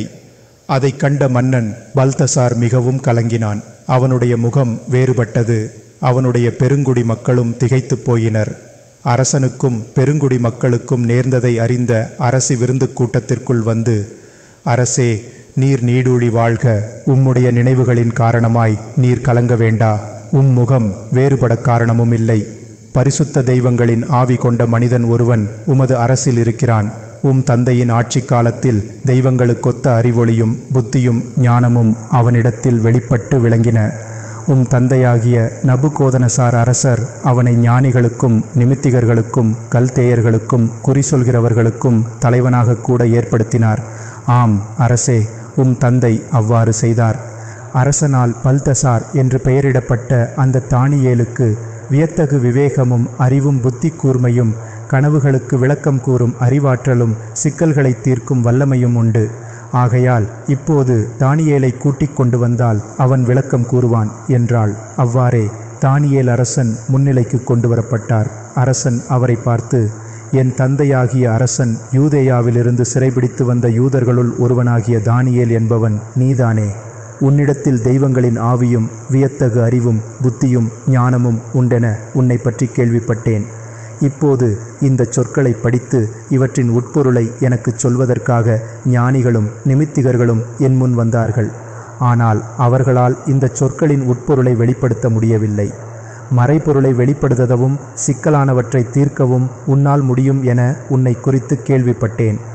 ஆகையால் நீ இந்த சொற்களை படித்து இவற்றின் உட்பொருளை விளக்கினால் செம்பட்டாடையும் கழுத்தில் பொற்சங்கிலியும் உனக்கு அணிவித்து என் அரசில் 3ஆம் அதிகாரியாய் உன்னை ஏற்படுத்துவேன் என்றான். அப்பொழுது தானியேல் அரசனுக்கு மறுமொழியாக கூறினார், உம்முடைய பரிசுகள் உம்மிடத்திலேயே இருக்கட்டும். வெகுமதிகளை வேறு யாருக்காவது கொடும். ஆனால் அரசே, இந்த சொற்களை உமக்கு படித்து காட்டி அவற்றின் உட்பொருளை உமக்கு நான் கூறுவேன். அரசே, மிக உன்னதரான கடவுள் தந்தையாகிய நபுகோதனசாருக்கு பேரரசையும் மேன்மையையும் சிறப்பையும் மகிமையையும் அளித்தார். அவருக்கு அளிக்கப்பட்டிருந்த மாட்சிமையின் காரணமாய் எல்லா மக்களும் இனத்தாரும் மொழியினரும் அவருக்கு அஞ்சி நடுங்கினார்கள். அவர் எவர்களை கொல்ல எண்ணினாரோ அவர்களை கொன்று போடுவார். எவர்களை தண்டிக்க விரும்பினாரோ அவர்களை தண்டிப்பார். எவர்களை உயர்த்த எண்ணினாரோ அவர்களை உயர்த்துவார். எவர்களை தாழ்த்த விரும்பினாரோ அவர்களை தாழ்த்துவார். ஆனால் அவருடைய உள்ளம் இருமாப்புற்று, அவருடைய மனம் செருக்கினால் கடினப்பட்டது. அப்போது அவர் தமது அரசின் அரியணையிலிருந்து தள்ளப்பட்டார். அவரிடமிருந்து அவருடைய மகிமை எடுக்கப்பட்டது. மனித சமுதாயத்தினின்று அவர் விரட்டப்பட்டார். மேலும் அவருடைய இதயம் மிருகங்களின் இதயம் போல் ஆயிற்று. காட்டுக்கழுதைகளோடு வாழ்ந்தார். மனிதர்களின் அரசை உன்னதரே ஆளுகிறார் என்பதையும் தமக்கு விருப்பமானவரையே அதன் மேல் ஏற்படுத்துவார் என்பதையும் அறிந்துணரு மட்டும் தந்தை மாட்டைப் போல புல்லை மேய்ந்து வானத்தின் பனியிலே நனைந்து கிடந்தார். அவருடைய மகனாகிய பல்தசாரே, இவற்றையெல்லாம் நீர் அறிந்திருந்தும் இதயத்தை தாழ்த்தி கொள்ளவில்லை. ஆனால் விண்ணுலக ஆண்டவருக்கு எதிராக உம்மையே உயர்த்தினீர். அவருடைய கோயிலின் பாத்திரங்களை கொண்டு வரச் சொல்லி நீரும் பெருங்குடி மக்களும் உம்முடைய மனைவியரும் வைப்பாட்டிகளும் அவற்றில் திராட்சை இரசம் குடித்தீர்கள். அது மட்டுமன்று, காணவோ கேட்கவோ உணரவோ இயலாத வெள்ளி, பொன், வெண்கலம், இரும்பு, மரம், கல் இவற்றாலான தெய்வங்களை புகழ்ந்தீர்கள். ஆனால் தம் கையில் உமது உயிரையும் வழிகளையும் கொண்டிருக்கிற கடவுளை நீர் மகிமைப்படுத்தவில்லை. ஆகையால் அவர் இந்த கையை தம் திருமுன்னிருந்து அனுப்பி இந்த சொற்களை எழுதுவித்தார். எழுதப்பட்ட சொற்கள் பின்வருமாறு: மானே, தெக்கெல், பாரெஸ். இவற்றின் உட்பொருள்: மானே, கடவுள் உமது அரசின் நாட்களை எண்ணி வரையறுத்து முடிவாக்கிவிட்டார். தெக்கெல், நீர் தராசில் நிறுக்கப்பட்டீர். அப்போது இலேசாயிருந்தீர். பாரெஸ், உமது அரசு பிரிக்கப்பட்டு மேத்தியர்க்கும் பேர்சியர்க்கும் கொடுக்கப்பட்டது என்றார். அப்பொழுது அரசனின் கட்டளைப்படி தானியேலுக்கு செம்பட்டாடை உடுத்தினார்கள். அவருடைய கழுத்தில் பொற்சங்கலி அணிவித்தார்கள். மன்னனுடைய அரசில் தானியேல் 3ஆம் அதிகாரி என்று விளம்பரப்படுத்தினார்கள். அன்றிரவிலேயே கல்தேய அரசனாகிய பல்தசார் கொலை செய்யப்பட்டான். மேதியனாகிய தாரியுஸ் என்பவன் தன் 62ஆம் வயதில் அந்த அரசை தனதாக்கி கொண்டான். தானியேல் ஆகமம் அதிகாரம் 6. தாரியுஸ் என்பவன் தன் அரசெங்கனும் ஆட்சி நடத்தும்படி 120 மாநில தலைவர்களையும் இவர்களுக்கு மேல் ஆளுநர் 3 ஏற்படுத்துவது நலமெனக் கண்டான். அரசனுக்கு நஷ்டம் வராதபடி அந்த மாநில தலைவர்கள் இவர்களுக்கு கணக்கு ஒப்புவிக்க வேண்டும். ஆளுநர் 3 தானியேலும் ஒருவர். இந்த தானியேல் மற்ற ஆளுநர்களையும் மாநில தலைவர்களையும் விட மேம்பட்டு விளங்கினார். ஏனெனில் கடவுளின் ஆவி சிறப்பான வகையில் அவரிடத்தில் இருந்தது. தன் அரசு முழுமைக்கும் அவரை அதிகாரியாக ஏற்படுத்தலாம் என அரசன் நினைத்து கொண்டிருந்தான். ஆதலால் ஆளுநர்களும் மாநிலத் தலைவர்களும் மேற்பார்வையிடும் காரியத்தில் தானியேலின் மீது குற்றம் சாட்டத் தேடினார்கள். ஆனால் அவர் உண்மையுள்ளவராயிருந்ததால் அவரிடத்தில் யாதொரு குற்றத்தையும் தவற்றையும் அவர்களால் கண்டுபிடிக்க முடியவில்லை. அப்போது அந்த மனிதர்கள், நாம் தானியேலுக்கு எதிராக அவருடைய கடவுளை சார்ந்த காரியத்தில் தான் குற்றம் கண்டுபிடிக்க முடியுமே தவிர வேறெதிலும் குற்றம் காண முடியாது என்றார்கள். ஆகவே அந்த ஆளுநர்களும் மாநிலத் தலைவர்களும் அரசனிடம் வந்து வஞ்சகமாய் சொன்னது, தாரியஸ் அரசே, நீர் நீடூழி வாழ்க. உமது அரசின் ஆளுநர்களும் அதிகாரிகளும் மாநிலத் தலைவர்களும் அமைச்சர்களும் நாட்டின் முதல்வர்களும் ஒருமனப்பட ஓர் ஆலோசனை கூறுகின்றனர். அதாவது 30 நாள் வரையில் அரசனாகிய உம்மிடமன்றி வெறந்த கடவுளிடமோ மனிதனிடமோ யாதொரு மன்றாட்டை கோருகின்ற எந்த மனிதனும் சிங்கங்களின் குகையில் போடப்படுவான் என்று நீர் ஓர் உறுதியான கட்டளை பிறப்பித்து அதை உடனடியாக நடைமுறைக்கு கொண்டு வாரும். ஆகையால் அரசே, இப்பொழுதே அந்த கட்டளையை பிறப்பித்து ஆணை பத்திரத்தில் கையெழுத்திடும். அப்போதுதான் மேதியர் பேர்சியர்களின் சட்டப்படி அதனை மாற்றவோ மீறவோ முடியாது என்றார்கள். மன்னன் தாரியுஸ் அவ்வாறே ஆணை பத்திரத்தில் கையொப்பமிட்டு சட்டத்தை நடைமுறைக்கு கொண்டு வந்தான். தானியேல் இந்த சட்டம் நடைமுறைக்கு வந்திருந்ததை அறிந்து தம் வீட்டுக்கு சென்றார். அவர் வீட்டின் மேலறையின் பலகணிகள் எருசலேமின் பக்கமாய் திறந்திருந்தன. தமது வழக்கப்படியே நாடோறும் 3 வேளையும் தம் கடவுளுக்கு முன்பாக முழந்தாளிலிருந்து மன்றாடி புகழ்ந்தார். வஞ்சகமாய் வந்து உள்ளே பார்த்து கொண்டிருந்த அந்த மனிதர்கள் தானியேல் தம் கடவுளை நினைத்து செபிப்பதையும் மன்றாடுவதையும் கண்டார்கள். அப்போது அவர்கள் அரசனிடம் வந்து அரசனின் சட்டத்தை குறிப்பிட்டு, அரசே, 30 நாள் வரையில் அரசனாகிய உம்மிடமன்றி வேறெந்த கடவுளிடமோ மனிதனிடமோ யாதொரு மன்றாட்டை கோருகின்ற எந்த மனிதனும் சிங்கங்களின் குகைகளில் போடப்படுவான் என்று நீர் கட்டளை பிறப்பித்தீர் அல்லவா என்றார்கள். அதற்கு அரசன், மேதியர் பேர்சியர்களின் சட்டப்படி நான் பிறப்பித்த கட்டளை நிலையானது, அதை எவரும் மாற்ற முடியாது என்றான். உடனே அவர்கள் அரசனை நோக்கி, சிறைபிடித்து கொண்டு வரப்பட்ட யூதர்களுள் ஒருவனான தானியேல் என்பவன் உமது சட்டத்தையும் நீர் பிறப்பித்த கட்டளையையும் பொருட்படுத்தவில்லை. ஆனால் நாடோறும் 3 வேளையும் அவன் செபத்தில் ஆழ்ந்திருக்கிறான் என்றார்கள். அரசன் இந்த சொற்களை கேட்டு மிகவும் மனம் வருந்தினான். தானியேலை காப்பாற்ற தனக்குள் உறுதி செய்து கொண்டு அன்று மாலை பொழுதிறங்கும் வரையில் அவரை காக்க முயற்சி செய்தான். ஆனால் அந்த மனிதர்கள் அரசனின் எண்ணத்தை அறிந்து கொண்டு வஞ்சகமாய் வந்து அவனை நோக்கி, அரசன் ஏற்படுத்திய கட்டளையை மாற்ற முடியாது என்பது மேதியர் பேர்சியர்களின் சட்டம். அரசே, அதை உமக்கு நினைவூட்டிக் கொள்ளுகிறோம் என்றனர். ஆகவே அரசனுடைய கட்டளைப்படி அவர்கள் தானியேலை கொண்டு வந்து சிங்கங்களின் குகையிலே போட்டார்கள். அப்போது அரசன் தானியேலை நோக்கி, நீ இடைவிடாமல் வழிபடுகிற உன் கடவுள் உன்னை காப்பாராக என்றான். பெரிய கல்லொன்றை கொண்டு வந்து குகையின் வாயிலை அடைந்தார்கள். தானியேலுக்கு செய்யப்பட்டதில் யாதொன்றும் மாற்றப்படாதிருக்கும்படி அரசன் தன் மோதிரத்தினாலும் தன் பெருங்குடி மக்களின் மோதிரங்களாலும் அதில் முத்திரையிட்டான். அரசன் அரண்மனைக்கு திரும்பினான். அன்றிரவு அவன் உண்ணவில்லை, வைப்பாட்டிகளையும் உள்ளே வரவிடவில்லை. அவனுக்கு உறக்கமும் பிடிக்கவில்லை. கிழக்கு வெளுக்கும்போது அரசன் எழுந்திருந்து சிங்கங்களின் குகைக்கு விரைந்து சென்றான்.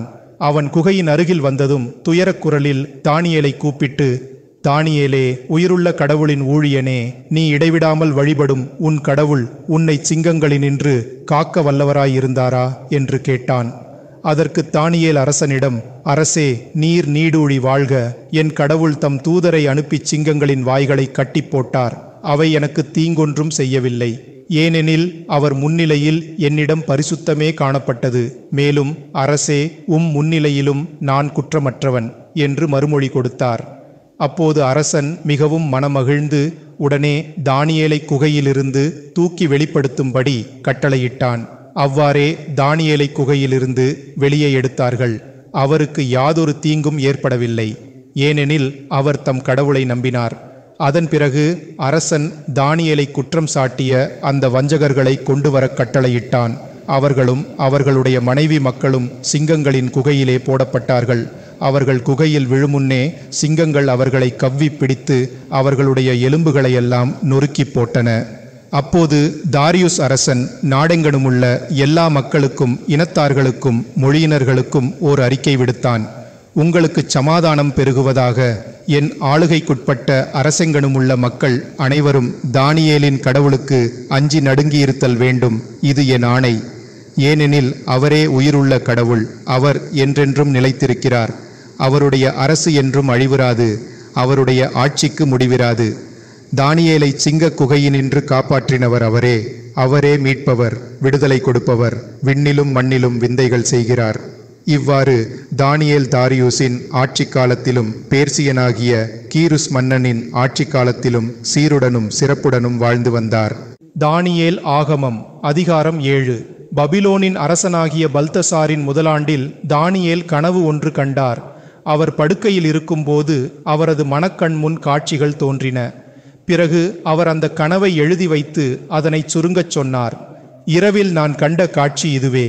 இதோ வானத்தின் நாற்புறத்து காற்றுகளும் மாபெருங்கடலை கொந்தளிக்கச் செய்தன.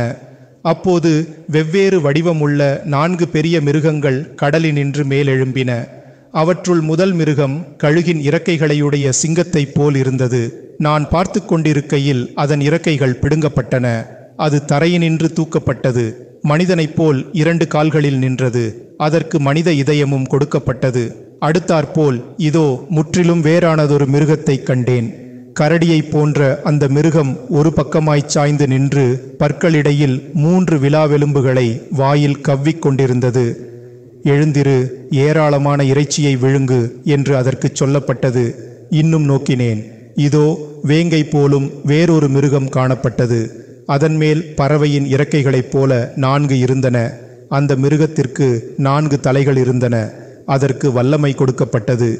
இவற்றுக்கு பிறகு இரவின் காட்சியில் இதோ 4ஆம் மிருகம் அச்சத்திற்குரியதாயும் வியப்பூட்டத்தக்கதாயும் மிகுந்த வலிமையுள்ளதாயும் இருக்க கண்டேன். அதற்கு பெரிய இருப்பு பற்கள் இருந்தன. அதுதான் விழுங்கியது போக மீதியை நொறுக்கி கால்களால் மிதித்து போடும். இதற்கு முன் காணப்பட்ட மிருகங்களிலிருந்து இது வேறாக காணப்பட்டது. இதற்கு 10 கொம்புகள் இருந்தன. அந்த கொம்புகளை நான் கவனித்து பார்த்து கொண்டிருக்கையில் இதோ அவற்றின் நடுவில் வேறொரு சிறிய கொம்பு எழும்பிற்று. அதற்கு இடமளிக்கும் வகையில் முன்பு அதற்கிருந்த கொம்புகள் 3 பிடுங்கப்பட்டன. இதோ அந்த கொம்பில் மனித கண்களைப் போல கண்களும் பெருமையானவற்றை பேசும் வாயும் இருந்தன. நான் பார்த்து கொண்டிருக்கையில் அரியணைகள் அமைக்கப்பட்டன. நீண்ட ஆயுளுள்ளவர் ஆங்கமர்ந்தார். அவருடைய ஆடை பனி போல வெண்மையாயும் அவரது தலைமயிர் தூய பஞ்சு போலும் இருந்தன. அவருடைய அரியணை தீக்கொழுந்துகளாயும் அதன் சக்கரங்கள் எரி நெருப்பாயும் இருந்தன. அவர் முன்னிலையிலிருந்து நெருப்பாறு புறப்பட்டு விரைவாய் பாய்ந்தோடிற்று. 1000 பேர் அவருக்கு பணிபுரிந்தார்கள். கோடான கோடி பேர் அவர் முன் நின்றார்கள். அரங்கூரவையும் நீதி வழங்க அமர்ந்தது. நூல்களும் திறந்து வைக்கப்பட்டன. அந்த கொம்பு பேசின பெருமை மிக்க சொற்களை முன்னிட்டு நான் கவனித்து பார்த்தேன். நான் பார்த்து கொண்டிருக்கையில் அந்த மிருகம் கொலை செய்யப்பட்டது. அதன் உடல் அழிந்து போயிற்று. நெருப்பினால் எரிக்கப்படும்படி போடப்பட்டது. மற்ற மிருகங்களின் வல்லமை பறிக்கப்பட்டது. அவற்றின் வாழ்நாட்கள் ஒரு குறிப்பிட்ட காலத்திற்கு வரையறுக்கப்பட்டன. இரவில் நான் கண்ட காட்சியாவது, இதோ வானத்தின் மேகங்கள் மீது மனுமகனைப் போன்ற ஒருவர் வந்தார். நீண்ட ஆயுளுள்ளவரின் அருகில் வந்தார். அவர் முன் கொண்டு வரப்பட்டார். ஆட்சியும் மகிமையும் அரசுரிமையும் அவருக்கு கொடுக்கப்பட்டன. எல்லா மக்களும் இனத்தாரும் மொழியினரும் அவருக்கு ஊழியம் செய்வர். அவருடைய ஆட்சி என்றென்றும் நீடிக்கும். அதற்கு என்றுமே முடிவிராது.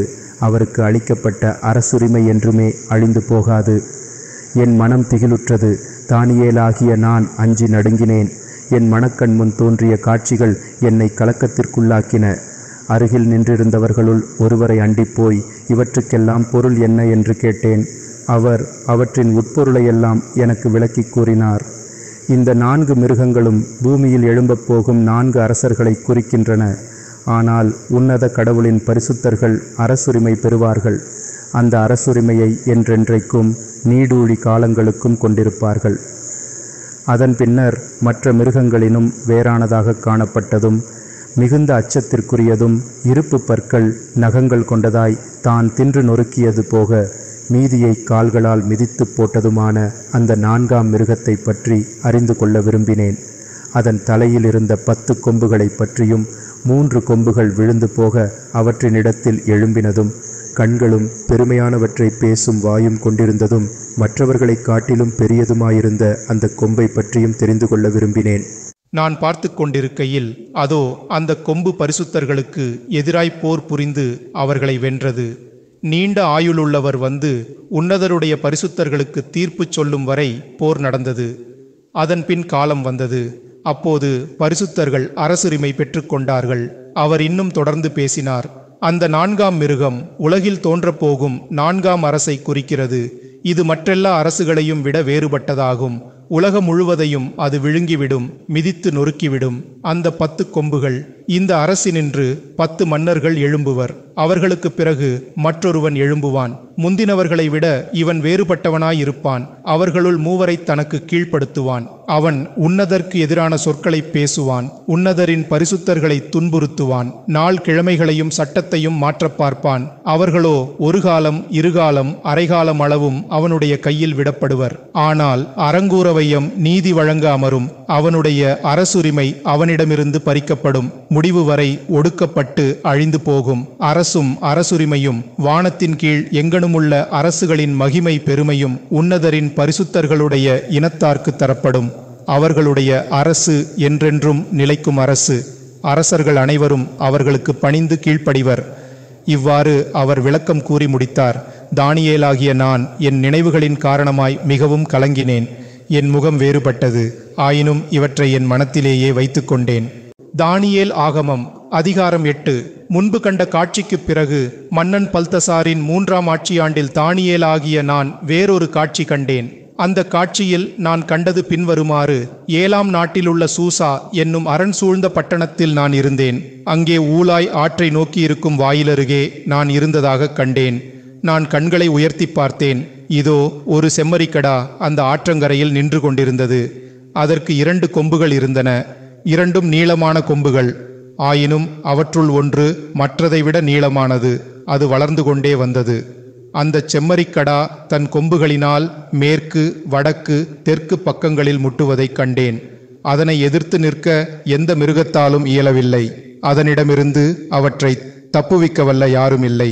அதுவும் தன் விருப்பம் போலச் செய்து பெருமிதம் கொண்டது. நான் அதையே கவனித்துக் கொண்டிருந்தேன். அந்நேரத்தில் அதோ மேற்கிலிருந்து வெள்ளாட்டுக்கடா ஒன்று நிலத்தில் கால்பாவாமல் பூமி மீதெங்கும் சென்றது. அந்த வெள்ளாட்டுக்கடாவின் கண்களுக்கு இடையில் விந்தையான ஒரு கொம்பு இருந்தது. 2 கொம்புகள் உள்ளதும் ஆற்றங்கரையில் நின்றிருந்ததுமாக நான் பார்த்த அந்த செம்மறிக்கடாவை நோக்கி வெள்ளாட்டுக்கடா முன்னேறி வந்தது. வந்து தன் ஆற்றலையெல்லாம் கூட்டி அதன் மேல் பாய்ந்தது. இவ்வாறு அது செம்மறிக்கடாவை நெருங்கி அதன் மேல் கடுஞ்சினங்கொண்டு அதை தாக்கி அதன் கொம்புகள் 2ஐயும் முறித்து போட்டது. செம்மறிக்கடாவை அதன் வல்லமை நின்று தப்புவிப்பார் யாருமில்லை. அதன் பின்னர் வெள்ளாட்டுக்கடா மிக்க பெருமிதம் கொண்டு திரிந்தது. ஆனால் அது வலிமையோடு இருந்த நாட்களில் அந்த பெரிய கொம்பு முறிந்துவிட்டது. அதனிடத்தில் வேறு 4 கொம்புகள் முளைத்து வானத்தின் 4 பக்கங்களையும் நோக்கி வளர்ந்தன. அவற்றுள் ஒன்றிலிருந்து சிறிய கொம்பொன்று கிளம்பிற்று. அது தெற்கு நோக்கியும் கிழக்கு நோக்கியும் மகிமையுள்ள நாட்டை நோக்கியும் மிகப்பெரியதாக வளர்ந்தது. அது வானத்தின் சேனை வரை வளர்ந்தது. விண்மீன்களின் சேனைகளுள் சிலவற்றை கீழே தள்ளி மிதித்தது. மேலும் அது சேனைகளின் தலைவர் வரைக்கும் தன்னையே உயர்த்தி அவரிடமிருந்து அன்றாட தகன பலியை பறித்து கொண்டு அவருடைய பரிசுத்த இடத்தையும் பங்கப்படுத்தி அழித்தது. பாவத்தின் காரணமாய் அந்த சேனைக்கும் இடைவிடாத தகன பலிக்கும் எதிராக அதற்கு வல்லமை தரப்பட்டது. உண்மை மண்ணிலே வீழ்த்தப்பட்டது. அந்த கொம்பு முனைந்து முன்னேறிற்று. அப்போது பரிசுத்தர் ஒருவர் பேசுவதை கேட்டேன். வேறொரு பரிசுத்தர் முன்பேசியவரிடம், இடைவிடாத தகன பலியையும் பாழாக்கும் அக்கிரமத்தையும் பரிசுத்த இடமும் அந்த சேனையும் காலால் மிதிபடுவதையும் பற்றிய இந்த காட்சி எதுவரைக்கும் நீடிக்கும் என்றார். அதற்கு அவர், 2300 காலை மாலையளவு நீடிக்கும். அதன் பிறகு பரிசுத்த இடம் தூய்மை நிலையை திரும்ப அடையும் என்றார். தானியேலாகிய நான் இந்த காட்சியின் உட்பொருள் அறிய தேடுகையில் இதோ மனித சாயலை கொண்ட ஒருவர் எனக்கு முன்பாக நின்றார். அப்பொழுது ஊலாயாற்றின் நடுவில் ஒரு மனித குரல் கேட்டது. அது, கபிரியேலே, இந்த காட்சியை விளக்கிச் சொல் என்று உரத்த குரலில் சொன்னது. அவர் நான் நின்று கொண்டிருந்த இடத்திற்கு வந்தார். வரும்போது நான் திடுக்கிட்டு முகங்குப்புற விழுந்தேன். ஆனால் அவர் என்னை நோக்கி, மனிதா, இந்த காட்சி இறுதி காலத்தை பற்றியது எனத் தெரிந்து கொள் என்றார். அவர் என்னுடன் பேசிக்கொண்டிருக்கையில் நான் மயங்கி தரையில் குப்புற விழுந்து கிடந்தேன். அவர் என்னை தொட்டு நான் காலூன்றி நிற்கச் செய்து எனக்கு விளக்கினார். கோபத்தின் முடிவு நாளில் நிகழப்போவதை உனக்கு தெரிவிப்பேன். ஏனெனில் காலம் முடிவுறப் போகிறது. நீ கண்ட கொம்புகளுடைய செம்மறிக்கடா மேதியர் பேர்சியர்களின் அரசனை குறிக்கிறது. வெள்ளாட்டுக்கடா கிரேக்க அரசனை குறிக்கிறது. அதன் கண்களுக்கு நடுவிலிருந்து பெரிய கொம்பு முதல் அரசனாகும். அது முறிந்து போன பின்பு அதற்கு பதிலாக எழும்பிய 4 கொம்புகள் அந்த இனத்தாருள் எழும்பப் போகும் 4 அரசுகள் என்க. ஆனால் அவனுடைய ஆற்றல் இவற்றுக்கு இராது. அவர்களுடைய ஆட்சி முடிவுற்ற பிறகு அக்கிரமங்கள் மலிந்து நிறைவுறும்போது முன்கோபம் உள்ளவனும் கூர்மதி கொண்டவனுமாகிய ஓர் அரசன் தோன்றுவான். அவனுடைய வல்லமை பெருகும். ஆனால் அவனது சொந்த ஆற்றலால் அன்று அஞ்சத்தக்க வகையில் அழிவு வேலை செய்வான். செய்யும் செயலிலெல்லாம் வெற்றியை காண்பான். வல்லவர்களையும் பரிசுத்தர்களையும் அழிப்பான். வஞ்சகம் அவன் கையில் சிறந்த கருவியாயிருக்கும். அவன் உள்ளம் இருமாப்பால் நிறைந்திருக்கும். எதிர்பாராத நேரத்தில் பலரை தாக்கி கொலை செய்வான். இறுதியில் தலைவர்க்கெல்லாம் தலைவரை எதிர்ப்பான். ஆயினும் மனிதன் எவனும் தலையிடாமலே அவனே அழிந்து ஒழிந்து போவான். இதுவரை சொல்லி வந்த காலை மாலைகள் பற்றிய காட்சி உண்மையானது. நீயோ இந்த காட்சியை மறைத்துவை. ஏனெனில் பல நாட்களுக்கு பிறகே இது நடைபெறும். தானியேலாகிய நானோ சோர்வடைந்து சில நாட்கள் நோய்வாய்ப்பட்டு கிடந்தேன். பிறகு எழுந்து அரசனின் அலுவல்களை செய்தேன். ஆயினும் அந்த காட்சியினால் இன்னும் திகைப்புற்றிருந்தேன். அதன் பொருள் எனக்கு விளங்கவில்லை. தானியேல் ஆகமம் அதிகாரம் 9. கல்தேயரின் அரசுக்கு மன்னனாக்கப்பட்ட மேதிய குலத்தானாகிய அசுவெருஸ் என்பவனின் மகன் தாரியுஸ் ஆட்சி புரிந்த முதல் ஆண்டு. அவனுடைய முதல் ஆட்சியாண்டில் தானியேலாகிய நான் எருசலேமின் அழிவு நிலை முடிவதற்கு 70 ஆண்டுகள் செல்ல வேண்டும் என்று எரேமியாஸ் இறைவாக்கினருக்கு ஆண்டவர் சொல்லிய ஆண்டு கணக்கை நூல்களிலிருந்து படித்தறிந்தேன். நான் உண்ணாமல் நோன்பிருந்து கோணியுடை அணிந்து சாம்பலில் அமர்ந்து என் முகத்தை என் கடவுளாகிய ஆண்டவர்பால் திருப்பி மன்றாடி வேண்டிக் கொண்டேன். என் கடவுளாகிய ஆண்டவரிடம் என் பாவங்களை அறிக்கையிட்டு மன்றாடி வேண்டிக் கொண்டேன்.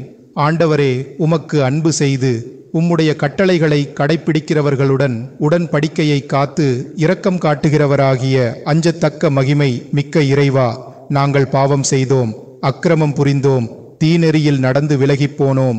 உம் கட்டளைகளையும் நீதி முறைமைகளையும் விட்டு அகன்று போனோம். எங்களுடைய அரசர்கள், தலைவர்கள், எங்கள் தந்தையர்கள், நாட்டில் உள்ள மக்கள் அனைவருக்கும் உமது திருப்பெயரால் அறிவுரை கூறிய இறைவாக்கினர்களான உம் ஊழியர்களுக்கு நாங்கள் செவிசாய்க்கவில்லை. ஆண்டவரே, நீதி உமக்கே உரியது. உமக்கு எதிராகச் செய்த துரோகங்களுக்காக உம்மால் அருகிலோ தொலைவிலோ எல்லா நாடுகட்கும் விரட்டப்பட்டிருக்கும் யூதர்களும் எருசலேம் குடிகளும் எல்லா இஸ்ராயேலருமாகிய எங்களுக்கு இன்றுள்ளது போல தலை கவிழும் வெட்கமே உரியது. ஆம் ஆண்டவரே, வெட்கமே எங்களுக்கும் எங்கள் அரசர்களுக்கும் எங்கள் தலைவர்களுக்கும் எங்கள் தந்தையர்களுக்கும் உரியது. ஏனெனில் நாங்கள் உமக்கு எதிராக பாவம் செய்தோம். எங்கள் இறைவனும் ஆண்டவருமாகிய உம்மிடத்தில் இரக்கமும் மன்னிப்பும் உண்டு. நாங்களோ உம்மை விட்டு அகன்று போனோம். இறைவாக்கினர்களாகிய தம் ஊழியர்கள் வாயிலாய் எங்களுக்கு கொடுத்த தம்முடைய சட்டங்களின்படி நடக்குமாறு சொன்ன எங்கள் இறைவனாகிய ஆண்டவரின் குரலொலியை நாங்கள் கேட்க மறுத்தோம். இஸ்ராயேலர் யாவரும் உம் நீதி முறைமைகளை மீறி உம்முடைய சொற்களை கேட்காமல் போயினர். கடவுளின் ஊழியரான மோயிசனின் நூலில் எழுதப்பட்ட சாபக்கேடும் சாபனைகளும் எங்கள் மேல் விழுந்தன. ஏனெனில் நாங்கள் அவருக்கு எதிராய் பாவம் செய்தோம். எங்களுக்கும் எங்களை ஆண்டு வந்த எங்கள் அரசர்களுக்கும் எதிராக அவர் கூறியவற்றை நிறைவேற்றிவிட்டார். ஏனெனில் எருசலேமுக்கு நிகழ்ந்தது போல வானத்தின் கீழ் வேறெங்கும் நடக்கவில்லை. மோயிசனின் திருச்சட்ட நூலில் எழுதியுள்ளவாறே இந்த தீங்கெல்லாம் எங்கள் மேல் வந்துற்றது. இருப்பினும் எங்கள் கடவுளாகிய ஆண்டவரே, நாங்கள் எங்கள் அக்கிரமங்களை விட்டு திரும்பி உமது உண்மையை எண்ணி பார்க்கும்படி உமது முகத்தை நாங்கள் தேடவில்லை. ஆகையால் ஆண்டவர் எங்கள் இருமாப்பை பார்த்து அதற்கு தக்க தண்டனையை எங்களுக்கு தந்தார். எங்கள் கடவுளாகிய ஆண்டவர் செய்து வரும் செயல்களிலெல்லாம் நீதியுள்ளவர். அவருடைய சொற்களை கேட்டு நடக்க தவறினோமே. அப்படி இருக்க ஆண்டவரே, உம் மக்களை ஆற்றல் மிக்க கையால் எகிப்து நாட்டிலிருந்து மீட்டு இந்நாள் வரை நாங்கள் காணுமாறு உமக்கு பேரும் புகழும் தேடிக்கொண்ட எங்கள் இறைவனே, நாங்களோ உமக்கு எதிராய் பாவம் செய்தோம், அக்கிரமம் புரிந்தோம்.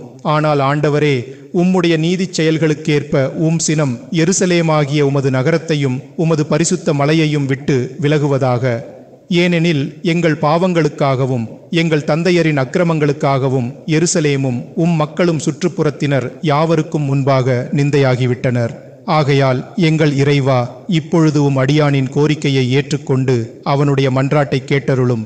பாழாய் கிடக்கிற உமது பரிசுத்த இடத்தின் மேல் உமது முகம் உம்மை முன்னிட்டே ஒளிர்வதாக. என் இறைவனே, உமது செவிசாய்த்து கேட்டருளும். கண்களைத் திறந்து எங்கள் துயரத்தையும் உமது திருப்பெயர் தாங்கிய நகரத்தையும் பார்த்தருளும். நாங்கள் எங்கள் நன்மைத்தனத்தை நம்பாமல் உமது இரக்கப் பெருக்கத்தையே நம்பி எங்கள் மன்றாட்டுகளை உமது முன்னிலையில் செலுத்துகிறோம்.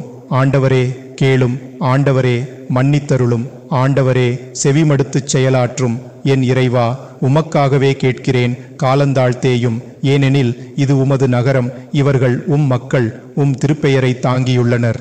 இவ்வாறு நான் சொல்லி வேண்டிக் கொண்டு என் பாவங்களையும் என் இனத்தாராகிய இஸ்ராயேல் மக்களின் பாவங்களையும் அறிக்கையிட்டு என் கடவுளின் பரிசுத்த மலைக்காக என் விண்ணப்பங்களை என் கடவுள் முன்னிலையில் செலுத்தி இவ்வாறு நான் செபம் செய்து கொண்டிருக்கையில் முதற்காட்சியில் நான் கண்ட கபிரியேல் என்பவர் அதோ விரைவாய் பறந்து வந்து மாலைப்பலி வேளையில் என்னை தொட்டார். அவர் என்னிடம் சொன்னது பின்வருமாறு: தானியேலே, உனக்கு கற்பிக்கவும் தெளிவுண்டாக்கவும் நான் புறப்பட்டு வந்தேன். நீ செபம் செய்யத் தொடங்கிய போதே கட்டளை பிறந்தது. நான் அதை உனக்கு தெரிவிக்க வந்தேன். ஏனெனில் நீ மிகுதியான அன்புக்குரியவன். ஆதலால் நான் சொல்வதை கவனித்து காட்சியின் உட்பொருளை உணர்ந்து கொள். மீறுதல் முடிவுறவும், பாவம் அழிவுறவும், அக்கிரமம் பரிகரிக்கப்படவும், முடிவில்லா நீதி வரவும், காட்சியும் இறைவாக்கும் நிறைவேறவும், பரிசுத்தர்களுள் பரிசுத்தர் அபிஷேகம் பெறவும், உன் இனத்தார் மேலும் உன் பரிசுத்த நகர் மேலும் 70 வாரங்கள் குறிக்கப்பட்டுள்ளன. ஆகவே நீ அறிந்து மனத்தில் வைக்க வேண்டியது: எருசலேம் திரும்ப கட்டப்படும்படி கட்டளை பிறந்தது முதல் தலைவராக அபிஷேகம் செய்யப்பட்டவர் வரும் வரையில் 7 வாரங்கள் ஆகும். பின்பு 62 வாரங்களில் தெருக்களும் மதில்களும் கால நெருக்கடியில் திரும்பவும் கட்டப்படும். அந்த 62 வாரங்களுக்கு பிறகு அபிஷேகம் செய்யப்பட்டவர் குற்றமற்றவராயிருந்தும் தொலைக்கப்படுவார். வரப்போகும் தலைவனது மக்களினம் நகரத்தையும் பரிசுத்த இடத்தையும் அழிக்கும். அவனுடைய முடிவு பேரழிவாகும். இறுதி வரை போர் நடக்கும். இதுவே குறிக்கப்பட்ட அழிவு. 1 வாரத்திற்கு அவன் பலரோடு உடன்படிக்கை செய்வான். பாதி வாரத்திற்கு பலியையும் காணிக்கையையும் நிறுத்திவிடுவான். திருக்கோயிலில் அருவருக்கத்தக்கது இருக்கும். அந்த அருவருப்பு இறுதி வரையில் பாழாக்குபவனுக்கு குறிக்கப்பட்ட அழிவு வரையில் நிலை நிற்கும். தானியேல் ஆகமம் அதிகாரம் 10. பேர்சியரின் மன்னனாகிய கீருசின் 3ஆம் ஆட்சியாண்டில் பல்தசார் என்று பெயரிடப்பட்டிருந்த தானியேலுக்கு ஓர் இறைவாக்கு அறிவிக்கப்பட்டது. அதுவோ பெரும் போராட்டத்தை பற்றியதோர் உண்மை வாக்கு. அவர் அந்த வாக்கை கண்டுபிடித்தார். அந்த காட்சியும் அவருக்கு விளங்கிற்று. அந்நாட்களில் தானியேலாகிய நான் 3 வாரங்களாக அழுது கொண்டிருந்தேன். அந்த 3 வாரம் முழுவதும் நான் சுவையான உணவு கொள்ளவில்லை. இறைச்சியோ திராட்சை இரசமோ என் வாயில் படவில்லை. என் தலையில் எண்ணெய் கூட தடவிக்கொள்ளவில்லை. முதல் மாதத்தில் 24ஆம் நாள் நான் டிக்ரிஸ் என்னும் பெரிய ஆற்றின் அருகில் இருந்தேன். என் கண்களை ஏறெடுத்து பார்த்தேன். இதோ மெல்லிய பட்டாடை உடுத்திக்கொண்டு தம் இடையில் மிக தூய்மையான தங்கக்கச்சை கட்டியிருந்த ஒருவரை கண்டேன். அவருடைய உடல் பளிங்கு போல் இருந்தது. அவர் முகம் ஒளிவிடும் மின்னலைப் போல் இருந்தது. கண்கள் பொறி பறக்கும் தீப்பந்தங்கள் போலும், கைகளும் கால்களும் பளபளப்பாக்கப்பட்ட வெண்கலம் போலும். அவர் பேசிய வார்த்தைகளின் ஒலி மக்கட்கூட்டத்தின் ஆரவாரம் போலும் இருந்தன. தானியேலாகிய நான் மட்டுமே அந்த காட்சியை கண்டேன். என்னிடமிருந்தவர்கள் அதை பார்க்கவில்லை. ஆனால் அவர்கள் மிகுந்த நடுக்கமுற்று மறைவிடத்தில் ஒளிந்து கொள்ள ஓட்டமெடுத்தார்கள். தனித்து விடப்பட்ட நான் மட்டும் இந்த பெரிய காட்சியை கண்டேன். என் உடலெல்லாம் தளர்ந்து விட்டது. ஒளிவிடும் என் முகத்தோற்றம் அஞ்சத்தக்க வகையில் மாறிப்போயிற்று. என் உடலில் வலுவே இல்லாது போயிற்று. அப்போது அவருடைய சொற்கள் என் காதில் விழுந்தன. அவற்றை கேட்டதும் முகங்குப்புறத் தரையில் விழுந்து அப்படியே ஆழ்ந்த உறக்கத்தில் இருந்தேன்.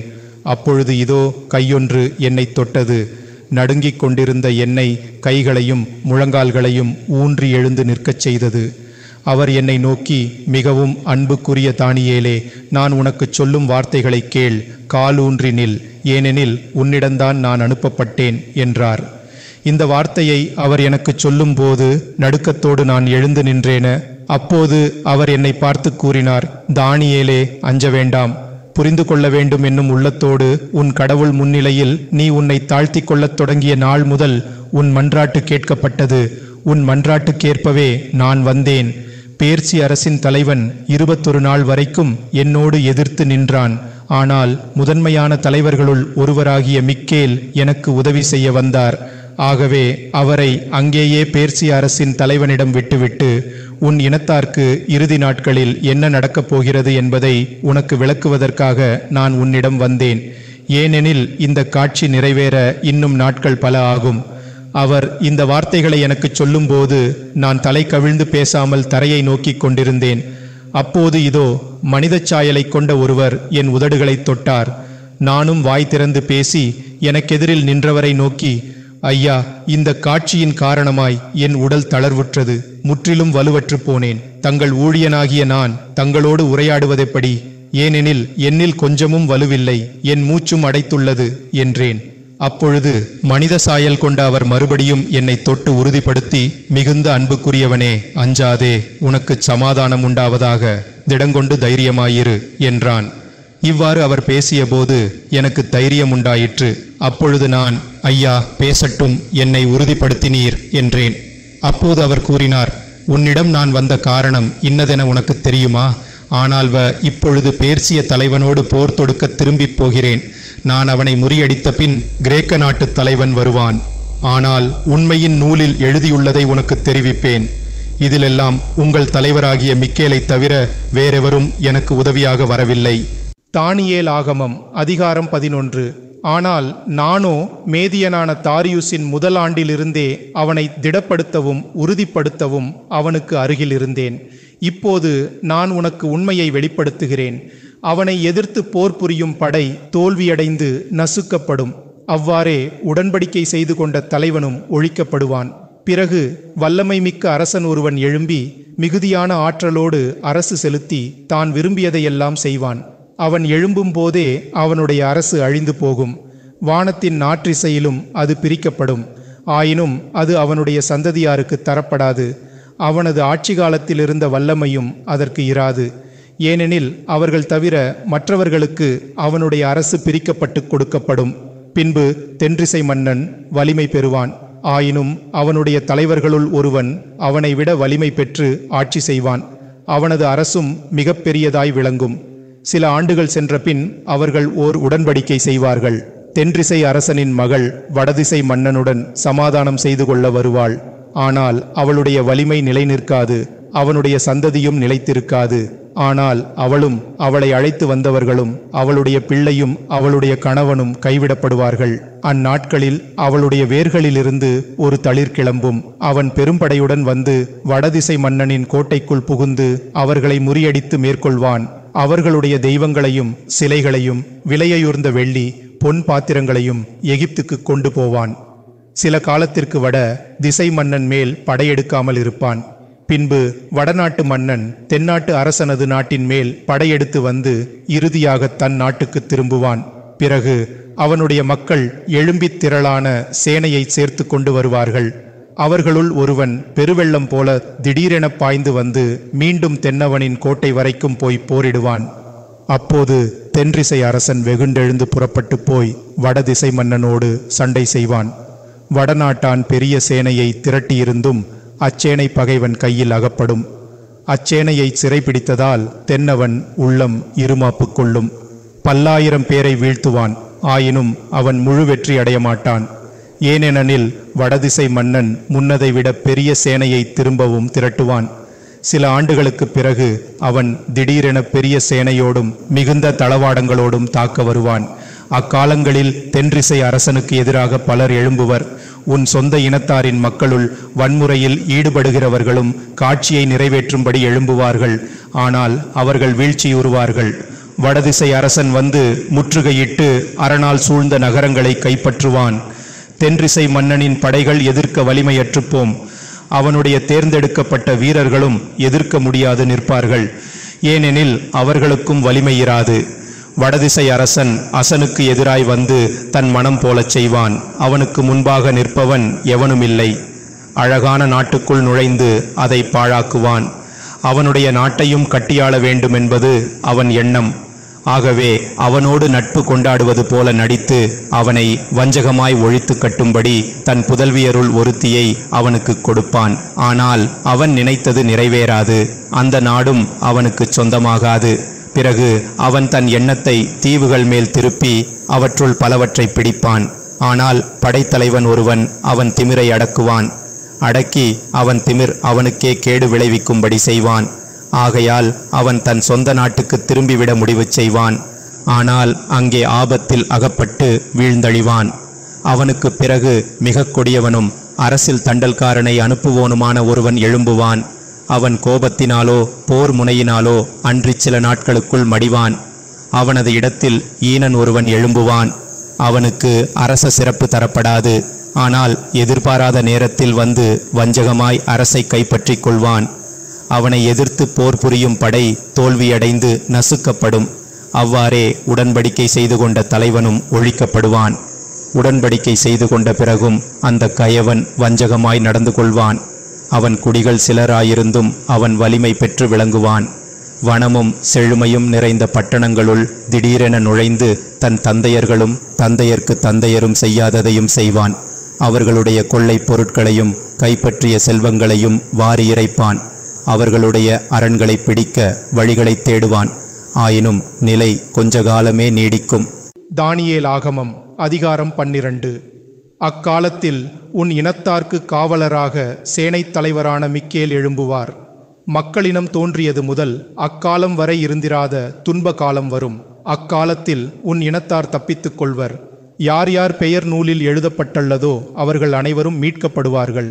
இறந்து போய் மண்ணில் உறங்குகிற பலருள் சிலர் முடிவில்லா வாழ்வடைவதற்கும் சிலர் முடிவில்லா இழிவுக்கும் நிந்தைக்கும் ஆளாவதற்கும் எழுந்திருப்பார்கள்.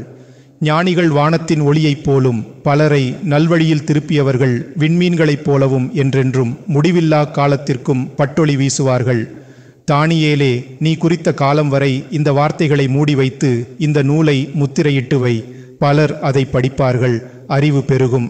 அப்போது தானியேலாகிய நான் ஆற்றுக்கு இக்கரையில் ஒருவரும் அக்கரையில் ஒருவருமாக இருவர் நிற்பதைக் கண்டேன். அப்பொழுது நான் மெல்லிய பட்டாடை உடுத்தி ஆற்று தண்ணீரின் மேல் நின்ற அந்த மனிதரை நோக்கி, இந்த விந்தைகள் எப்போது முடிவுக்கு வரும் என்று கேட்டேன். அப்போது மெல்லிய பட்டாடை உடுத்தி ஆற்றின் தண்ணீர் மேல் நின்ற அந்த மனிதர் தம் வலக்கையையும் இடக்கையையும் வானத்துக்கு நேராக தூக்கி, ஒரு காலமும் இரு காலமும் அரை காலமும் செல்லும். பரிசுத்த மக்களின் கூட்டம் சிதறடிக்கப்பட்டு முடிவுறும் போது இவை யாவும் நிறைவேறும் என்று என்றென்றும் வாழ்கிறவர் பேரால் ஆணையிட்டு கூறியதை கேட்டேன். நான் அதை கேட்டும் அதன் பொருளை அறியவில்லை. அப்பொழுது அவரை பார்த்து, ஐயா, இவற்றுக்கு பிறகு என்ன நடக்கும் என்று கேட்டேன். அதற்கு அவர், தானியேலே, நீ போகலாம். குறிக்கப்பட்ட நாள் வரையில் இந்த வார்த்தைகள் மறைக்கப்பட்டு முத்திரையிடப்பட்டிருக்கும். பலர் தேர்ந்து கொள்ளப்பட்டு வெண்மையாக்கப்படுவர். நெருப்பிலிட்டார் போல் புடம்போடப்படுவர். தீயவர்கள் தீய நெறியில் நடப்பார்கள். அவர்கள் அதை உணரவு மாட்டார்கள். ஆனால் ஞானிகள் உணர்வார்கள். அன்றாட பலி நிறுத்தப்பட்டு பாழாக்கும் அருவருப்பு நாட்டி வைக்கப்படும் காலம் முதல் 1290 நாள் செல்லும். 1335 நாள் வரை காத்திருப்பவனே பேறு பெற்றவன். ஆனால் முடிவு வரும் வரை நீ போயிரு. ஒரு நாள் இளைப்பாற்றி அடைவாய்.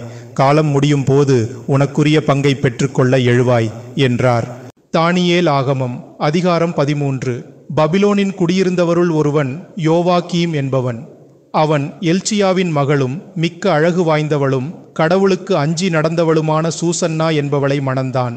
அவளுடைய பெற்றோர் நீதிமான்களாய் இருந்ததால் தங்கள் மகளை மோயீசனின் திருச்சட்டத்தின்படியே வளர்த்தார்கள். யோவாக்கீமோ பெருஞ்செல்வம் படைத்தவன். அவன் வீட்டருகிலேயே அவனுக்கு ஒரு பழத்தோட்டம் இருந்தது. அவன் மற்றெல்லாரையும் விட மதிப்பில் உயர்ந்தவனாதாலால் யூதர்கள் அவனிடம் வந்து போவது வழக்கம். அந்த ஆண்டில் மக்கள் நடுவிலிருந்து முதியவர்கள் இருவர் நீதிபதிகளாய் ஏற்படுத்தப்பட்டார்கள். அவர்களை குறித்து ஆண்டவர், நீதிபதிகளாயிருந்து மக்களை நடத்தும் பொறுப்பேற்ற முதியவர்களால் பபிலோனிலிருந்து அக்கிரமம் கிளம்பிற்று என்று சொல்லியிருந்தார்.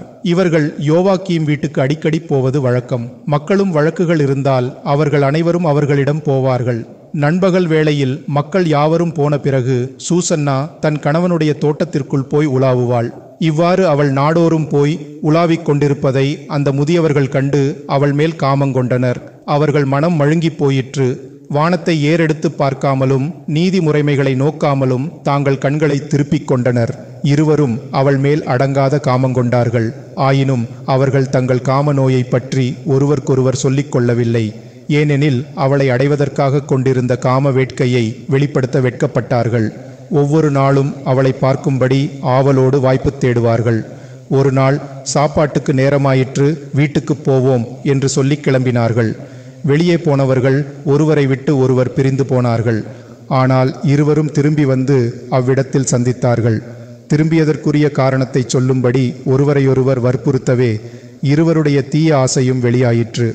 ஆதலால் அவளை தனிமையில் காணக்கூடிய நேரத்தை இருவருமாகச் சேர்ந்து திட்டம் பண்ணி கொண்டார்கள். ஆகவே அவர்கள் தகுந்த நாளை எதிர்பார்த்து கொண்டிருந்தார்கள். ஒரு நாள் வழக்கம் போலவே அன்றும் சூசன்னா தன் பணிப்பெண்கள் இருவரோடு தோட்டத்திற்குள் நுழைந்து அங்கே குளிக்க விரும்பினாள். ஏனெனில் வெயில் கொடுமையாக இருந்தது. ஒளிந்து கொண்டு அவளை கவனித்துக் கொண்டிருந்த கிழவர்களைத் தவிர வேறு யாரும் அங்கே இல்லை. அவள்வ பணிப்பெண்களை நோக்கி, எண்ணெயும் தைலமும் எனக்கு கொண்டு வந்து கொடுத்துவிட்டு தோட்டத்துக் கதவுகளை சாத்திவிட்டு போங்கள், நான் குளிக்கப் போகிறேன் என்று சொன்னாள். அவள் சொன்னபடியே அவர்கள் செய்தார்கள்.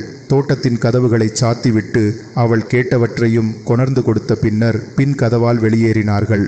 கிழவர்கள் அங்கே ஒளிந்து கொண்டிருந்தது அவர்களுக்கு தெரியவில்லை. பணிப்பெண்கள் வெளியே போனவுடனே அந்த கிழவர்கள் இருவரும் எழுந்து அவளிடம் ஓடி வந்து, இதோ தோட்டத்தின் கதவுகள் சாத்தப்பட்டுள்ளன, யாரும் பார்க்கவில்லை.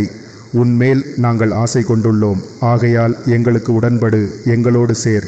நீ உடன்படாவிட்டால் உன்னோடு கூட ஓர் இளைஞர் இருந்ததாகவும் அதனால்தான் நீ பணிப்பெண்களை வெளியே அனுப்பிவிட்டதாகவும் உனக்கு எதிராய் நாங்கள் சாட்சி சொல்லுவோம் என்றார்கள்.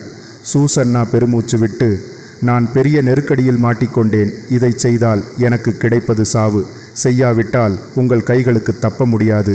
ஆனால் ஆண்டவர் முன்னிலையில் பாவம் செய்வதை விட அதை செய்யாமல் உங்கள் கைகளில் அகப்படுவது நல்லது என்றாள்.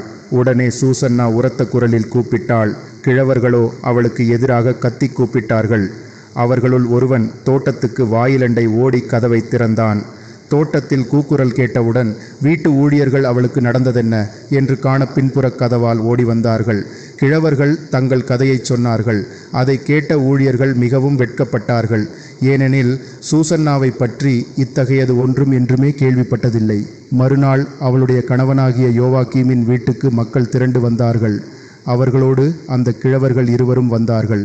சூசன்னாவை கொலை செய்ய அவளுக்கு விரோதமாய் சதித்திட்டம் போட்டு கொண்டு வந்தனர். இவர்கள் மக்களை பார்த்து, எல்சியாவின் மகளும் யோவாக்கீமின் மனைவியுமாகிய சூசன்னாவை இங்கே கொண்டு வரும்படி ஆள் அனுப்புங்கள் என்றார்கள். அவர்கள் உடனே அனுப்பினார்கள். அவள் தன் பெற்றோர்களோடும் பிள்ளைகளோடும் சுற்றத்தார் அனைவரும் உடன் வந்தாள். சூசன்னா என்பவளோ மிக்க மென்மையும் தோற்றப்பொலிவும் உள்ளவள். அவள் தன் முகத்தை முக்காட்டினால் மூடியிருந்ததால் அந்த கொடியவர்கள் அவள் முக்காட்டை எடுக்கும்படி கட்டளையிட்டனர். அப்படியாவது அவள் அழகை பருகலாம் என ஏங்கினர். ஆனால் அவளுடைய உறவினரும் அவளை அறிந்தவர்கள் அனைவரும் அழத் தொடங்கினர். அப்போது அந்த கிழவர்கள் இருவரும் மக்கள் நடுவில் எழுந்து நின்று தங்கள் கைகளை அவள் தலைமேல் வைத்தனர். அவளோ அழுது கொண்டு வானத்தை நோக்கினாள். ஏனெனில் அவளது உள்ளம் ஆணடவர் மேல் நம்பிக்கை கொண்டிருந்தது. அந்த கிழவர்கள் பேசினார்கள். நாங்கள் தனியாய்த் தோட்டத்தில் உலாவிக் கொண்டிருக்கும் போது இவள் 2 தோழியரோடு சோலைக்குள் வந்தாள். வந்தபின் அதன் கதவுகளை சாத்திவிட்டு பணிப்பெண்களை வெளியே அனுப்பிவிட்டாள். அப்பொழுது அங்கே ஒளிந்திருந்த ஓர் இளைஞன் அவளிடம் வந்து அவளோடு படுத்துக்கொண்டான். நாங்களோ தோட்டத்தின் ஒரு மூலையில் இருந்தோம். அந்த கெட்ட செயலை பார்த்ததும் அவர்களிடம் ஓடி வந்தோம். அவர்கள் ஒருவரோடொருவர் சேர்ந்திருப்பதைக் கண்டோம். அவனை எங்களால் பிடிக்க முடியவில்லை. ஏனெனில் அவன் எங்களை விட வலுவுள்ளவனாயிருந்தான். கதவுகளை திறந்து கொண்டு ஓட்டம் பிடித்தான்.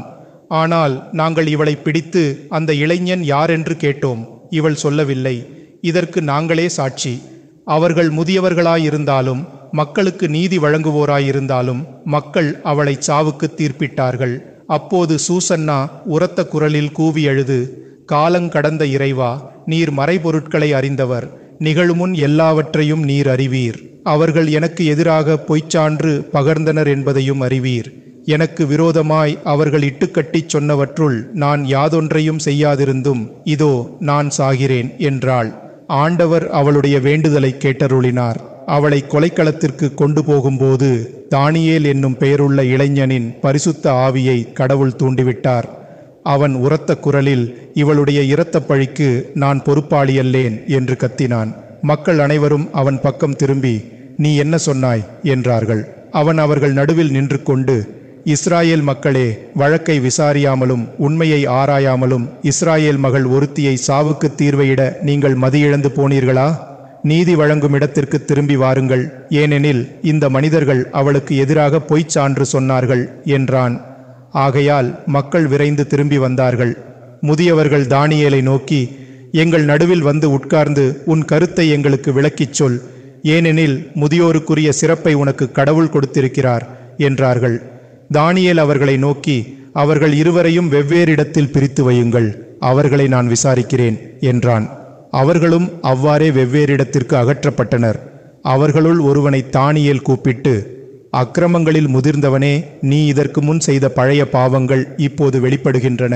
மாசற்றவர்களையும் நீதிமான்களையும் கொலை செய்யாதே என்று ஆண்டவர் சொல்லியிருக்க, நீ அநியாயமான தீர்ப்புகளை செய்து மாசற்றவர்களை துன்புறுத்தி கொடியவர்களை விடுதலை செய்தாய். நிற்க அவள் பாவம் செய்ததை பார்த்தேன் என்றாயே. எந்த மரத்தடியில் அவர்கள் ஒன்றாய் பேசிக் கொண்டிருப்பதை பார்த்தாய்? சொல் என்றான். அதற்கவன், விளாமரத்தடியில் என்றான். அப்போது தானியேல், நன்றாக பொய் சொல்கிறாயே, அது உன் தலைமேல்தான் விழும். ஏனெனில் இதோ வானதூதர் கடவுளிடமிருந்து தீர்ப்பு பெற்று உன்னை இரண்டாக வெட்டுவார் என்றான். அவனை தொலைவில் விலக்கிவிட்டு மற்றவனை வரும்படியாக கட்டளையிட்டான்.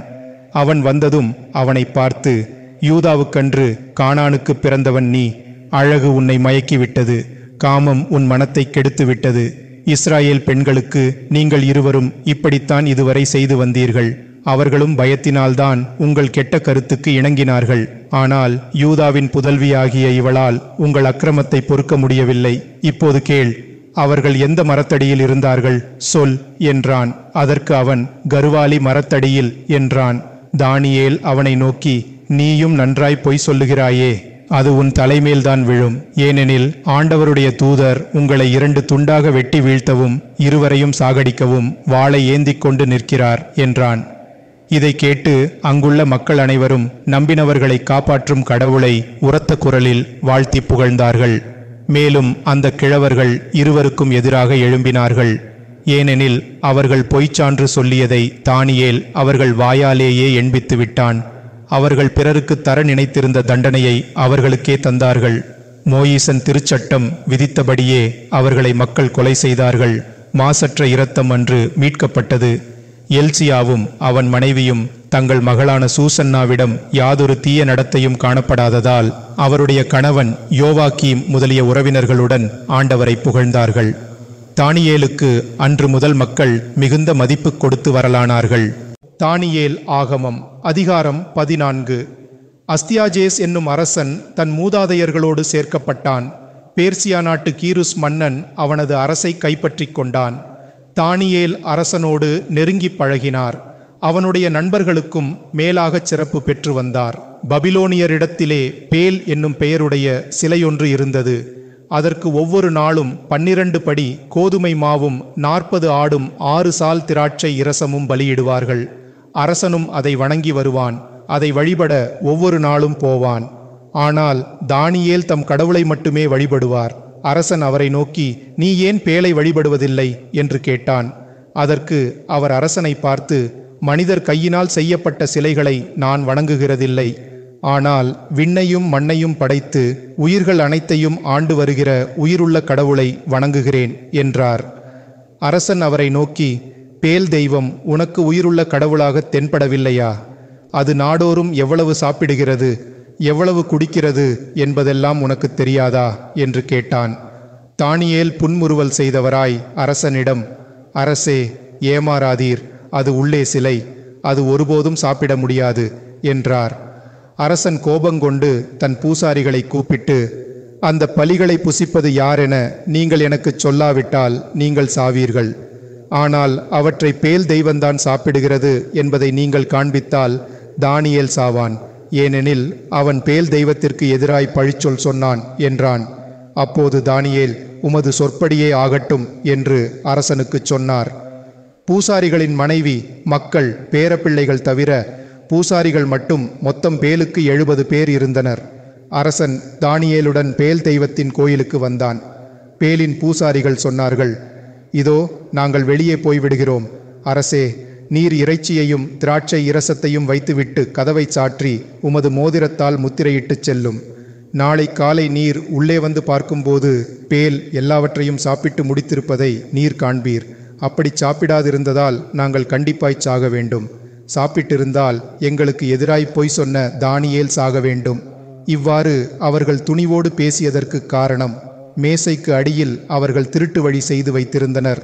அதன் வழியாய் அவர்கள் உள்ளே வந்து அவற்றை சாப்பிட்டுச் செல்வது வழக்கம். அவர்கள் வெளியே போன பிறகு அரசன் பேல் தெய்வத்தின் முன்னால் உணவுப் பொருட்களை இட்டான். தானியேல் தம் வேலைக்காரர்களுக்கு கட்டளையிட அவர்கள் சாம்பல் கொண்டு வந்தார்கள். அவர்கள் அரசன் முன்னிலையிலேயே கோயில் முழுவதும் சாம்பலை தவுலினார் போல தூவினார்கள். பிறகு இவர்கள் வெளியே வந்து கதவை பூட்டி அரச மோதிரத்தால் முத்திரையிட்டு போனார்கள். பூசாரிகளோ வழக்கம் போல தங்கள் மனைவி மக்களோடு உள்ளே வந்து எல்லாவற்றையும் சாப்பிட்டு குடித்துச் சென்றார்கள். விடியற்காலையில் அரசன் எழுந்தான். தானியேலும் உடன் வந்தார். அரசன், தானியேலே, முத்திரைகள் சரியாயிருக்கின்றனவோ என்று கேட்க அவர், அரசே, சரியாயிருக்கின்றன என்றார். கதவை திறந்தவுடனே அரசன் மேசையை பார்த்துவிட்டு, ஓ பேல் தெய்வமே, நீர் உண்மையிலேயே மகத்துவம் உள்ளவர், உம்மிடத்தில் யாதொரு கபடுமில்லை என்று உரத்த குரலில் கத்தினான். தானியேல் சிரித்துக்கொண்டே அதற்கு மேல் உள்ளே போகாதபடி அரசனை நிறுத்தி, இதோ தளவரிசையை நோக்குங்கள், இவை யாருடைய காலடிகள் தெரியுமா என்றார். அரசன், ஆண்கள், பெண்கள், சிறுவர்கள் ஆகியோரின் காலடிகளை காண்கிறேன் என்று சொல்லி கோபங்கொண்டு பூசாரிகளையும் அவர்களுடைய மனைவி மக்களையும் பிடித்தான். அவர்கள் தாங்கள் உள்ளே நுழைந்து மேசையிலிருந்தவற்றை சாப்பிட வந்த திருட்டு வழிகளை அவனுக்கு காட்டினார்கள். ஆகவே அரசன் அவர்களை கொலை செய்து பேல் தெய்வத்தை தானியேலிடம் கையளித்தான். அவர் அதையும் அதன் கோயிலையும் தகர்த்தார். அங்கே ஒரு பெரிய நாகப்பாம்பும் இருந்தது. அதையும் பபிலோனியர் வணங்கி வந்தனர். அரசன் தானியேலை நோக்கி, இதோ இது உயிருள்ள தெய்வமன்று என நீ இப்போது சொல்ல முடியாதே, ஆகையால் இதை வணங்கு என்றான். அதற்கு தானியேல், கடவுளாகிய ஆண்டவரையே நான் வணங்குகிறேன், ஏனெனில் அவர்தான் உயிருள்ள கடவுள். மேலும் அரசே, எனக்கு நீர் அனுமதி கொடுத்தால் கத்தி, தடி இவற்றை எடுக்காமலே நான் இந்த நாகத்தை கொன்று விடுகிறேன் என்றார். அதற்கு அரசன், சரி, அனுமதி தருகிறேன் என்றான். தானியேல் கீலும் கொழுப்பும் மயிரும் எடுத்து ஒன்றாய்ச் சேர்த்துச் சமைத்து உருண்டைகளாக திரட்டி அந்த பாம்பின் வாயிலிட்டார். அதை உண்டதும் பாம்பு வயிறு வெடித்து இறந்தது. அவர், நீங்கள் கும்பிட்டு வந்த தெய்வத்தை பாருங்கள் என்று காட்டினார். பபிலோனியர் இதை அறிந்து மிகவும் சினங்கொண்டு அரசனுக்கு விரோதமாய் கூட்டங்கூடி, அரசர் யூதராகிவிட்டார், அவர் பேல் தெய்வத்தை அழித்தார், இப்பொழுது நாகத்தையும் கொன்றார், அதுவுமின்றி நம் பூசாரிகளையும் கொலை செய்தார் என்று சொல்லி அரசனிடத்தில் வந்து, தானியேலை எங்களிடம் கையளியும், இல்லையேல் உம்மையும் உம் குடும்பத்தாரையும் ஒழித்து விடுவோம் என்று கூவினார்கள். அவர்கள் சீற்றத்துடன் தன்னை மருட்டுவதை அரசன் கண்டு கட்டாயத்தின் பேரில் தானியேலை அவர்களிடம் கையளித்தான். அவர்களோ தானியேலை கொண்டு போய் சிங்கங்களின் குகையில் போட்டார்கள். அங்கே அவர் 6 நாட்கள் இருந்தார். அந்த குகையில் 7 சிங்கங்கள் இருந்தன. அவற்றுக்கு நாடோறும் 2 மனித உடல்களும் 2 ஆடுகளும் கொடுப்பது வழக்கம். தானியேலை அவை தவறாமல் கொன்று தின்னும்படி செய்வதற்காக அவற்றுக்கு அந்த 6 நாட்களும் வழக்கமான உணவு தரப்படவே இல்லை. அக்காலத்தில் யூதேயாவில் ஆபகூக் என்ற இறைவாக்கினர் ஒருவர் இருந்தார். அவர் கூழ் தயாரித்து ஒரு கலத்தில் எடுத்துக்கொண்டு உரொட்டி துண்டுகளும் எடுத்துக்கொண்டு தன் வயலில் அறுக்கிறவர்களுக்கு கொண்டு போனார். ஆண்டவருடைய தூதர் ஆபகூக்குக்கு தோன்றி, நீ வைத்திருக்கும் உணவை பபிலோனில் சிங்க குகையில் இருக்கும் தானியேலுக்கு கொண்டு போய்க் கொடு என்றார். அதற்கு ஆபகூக், ஆண்டவனே, பபிலோனை நான் பார்த்ததில்லை, அந்த குகையும் எனக்கு தெரியாதே என்றார். அப்போது ஆண்டவருடைய தூதர் அவர் தலைமயிரை பிடித்து அவரை வாயு வேகத்தில் தூக்கி கொண்டு போய் பபிலோனில் குகைக்கு மேலே இறக்கினார். ஆபகூக் உரக்க கூவி, கடவுளின் ஊழியனாகிய தானியேலே, உனக்கு கடவுள் அனுப்பிய உணவை பெற்றுக்கொள் என்று சொன்னார். அப்பொழுது தானியேல், இறைவா, என்னை நீர் நினைவு கூர்ந்தீரே, உமக்கு அன்பு செய்கிறவர்களை நீர் கைவிடவில்லை என்றார். தானியேல் எழுந்து உட்கார்ந்து சாப்பிட்டார். உடனே ஆண்டவருடைய தூதர் ஆபகூக்கை அவரது இடத்திற்கு திரும்பவும் கொண்டு சேர்த்தார். 7ஆம் நாளில் தானியேலை குறித்து துக்கம் கொண்டாடி அழும்படியாக அரசன் குகைக்கு வந்தான். வந்து உள்ளே பார்த்தான். இதோ தானியேல் சிங்கங்களின் நடுவில் உட்கார்ந்து கொண்டிருந்தார்.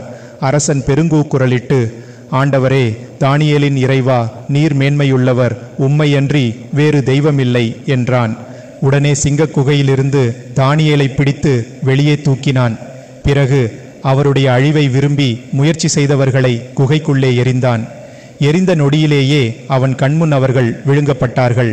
அப்போது அரசன், உலகெங்கனும் உள்ள அனைவரும் தானியேலின் கடவுளுக்கு அஞ்ச கடவார்கள். ஏனெனில் சிங்கக் குகையினின்று தானியேலை காப்பாற்றினவர் அவரே மீட்பர், மண்ணுலகில் விந்தைகள் செய்கிறார் என்றான்.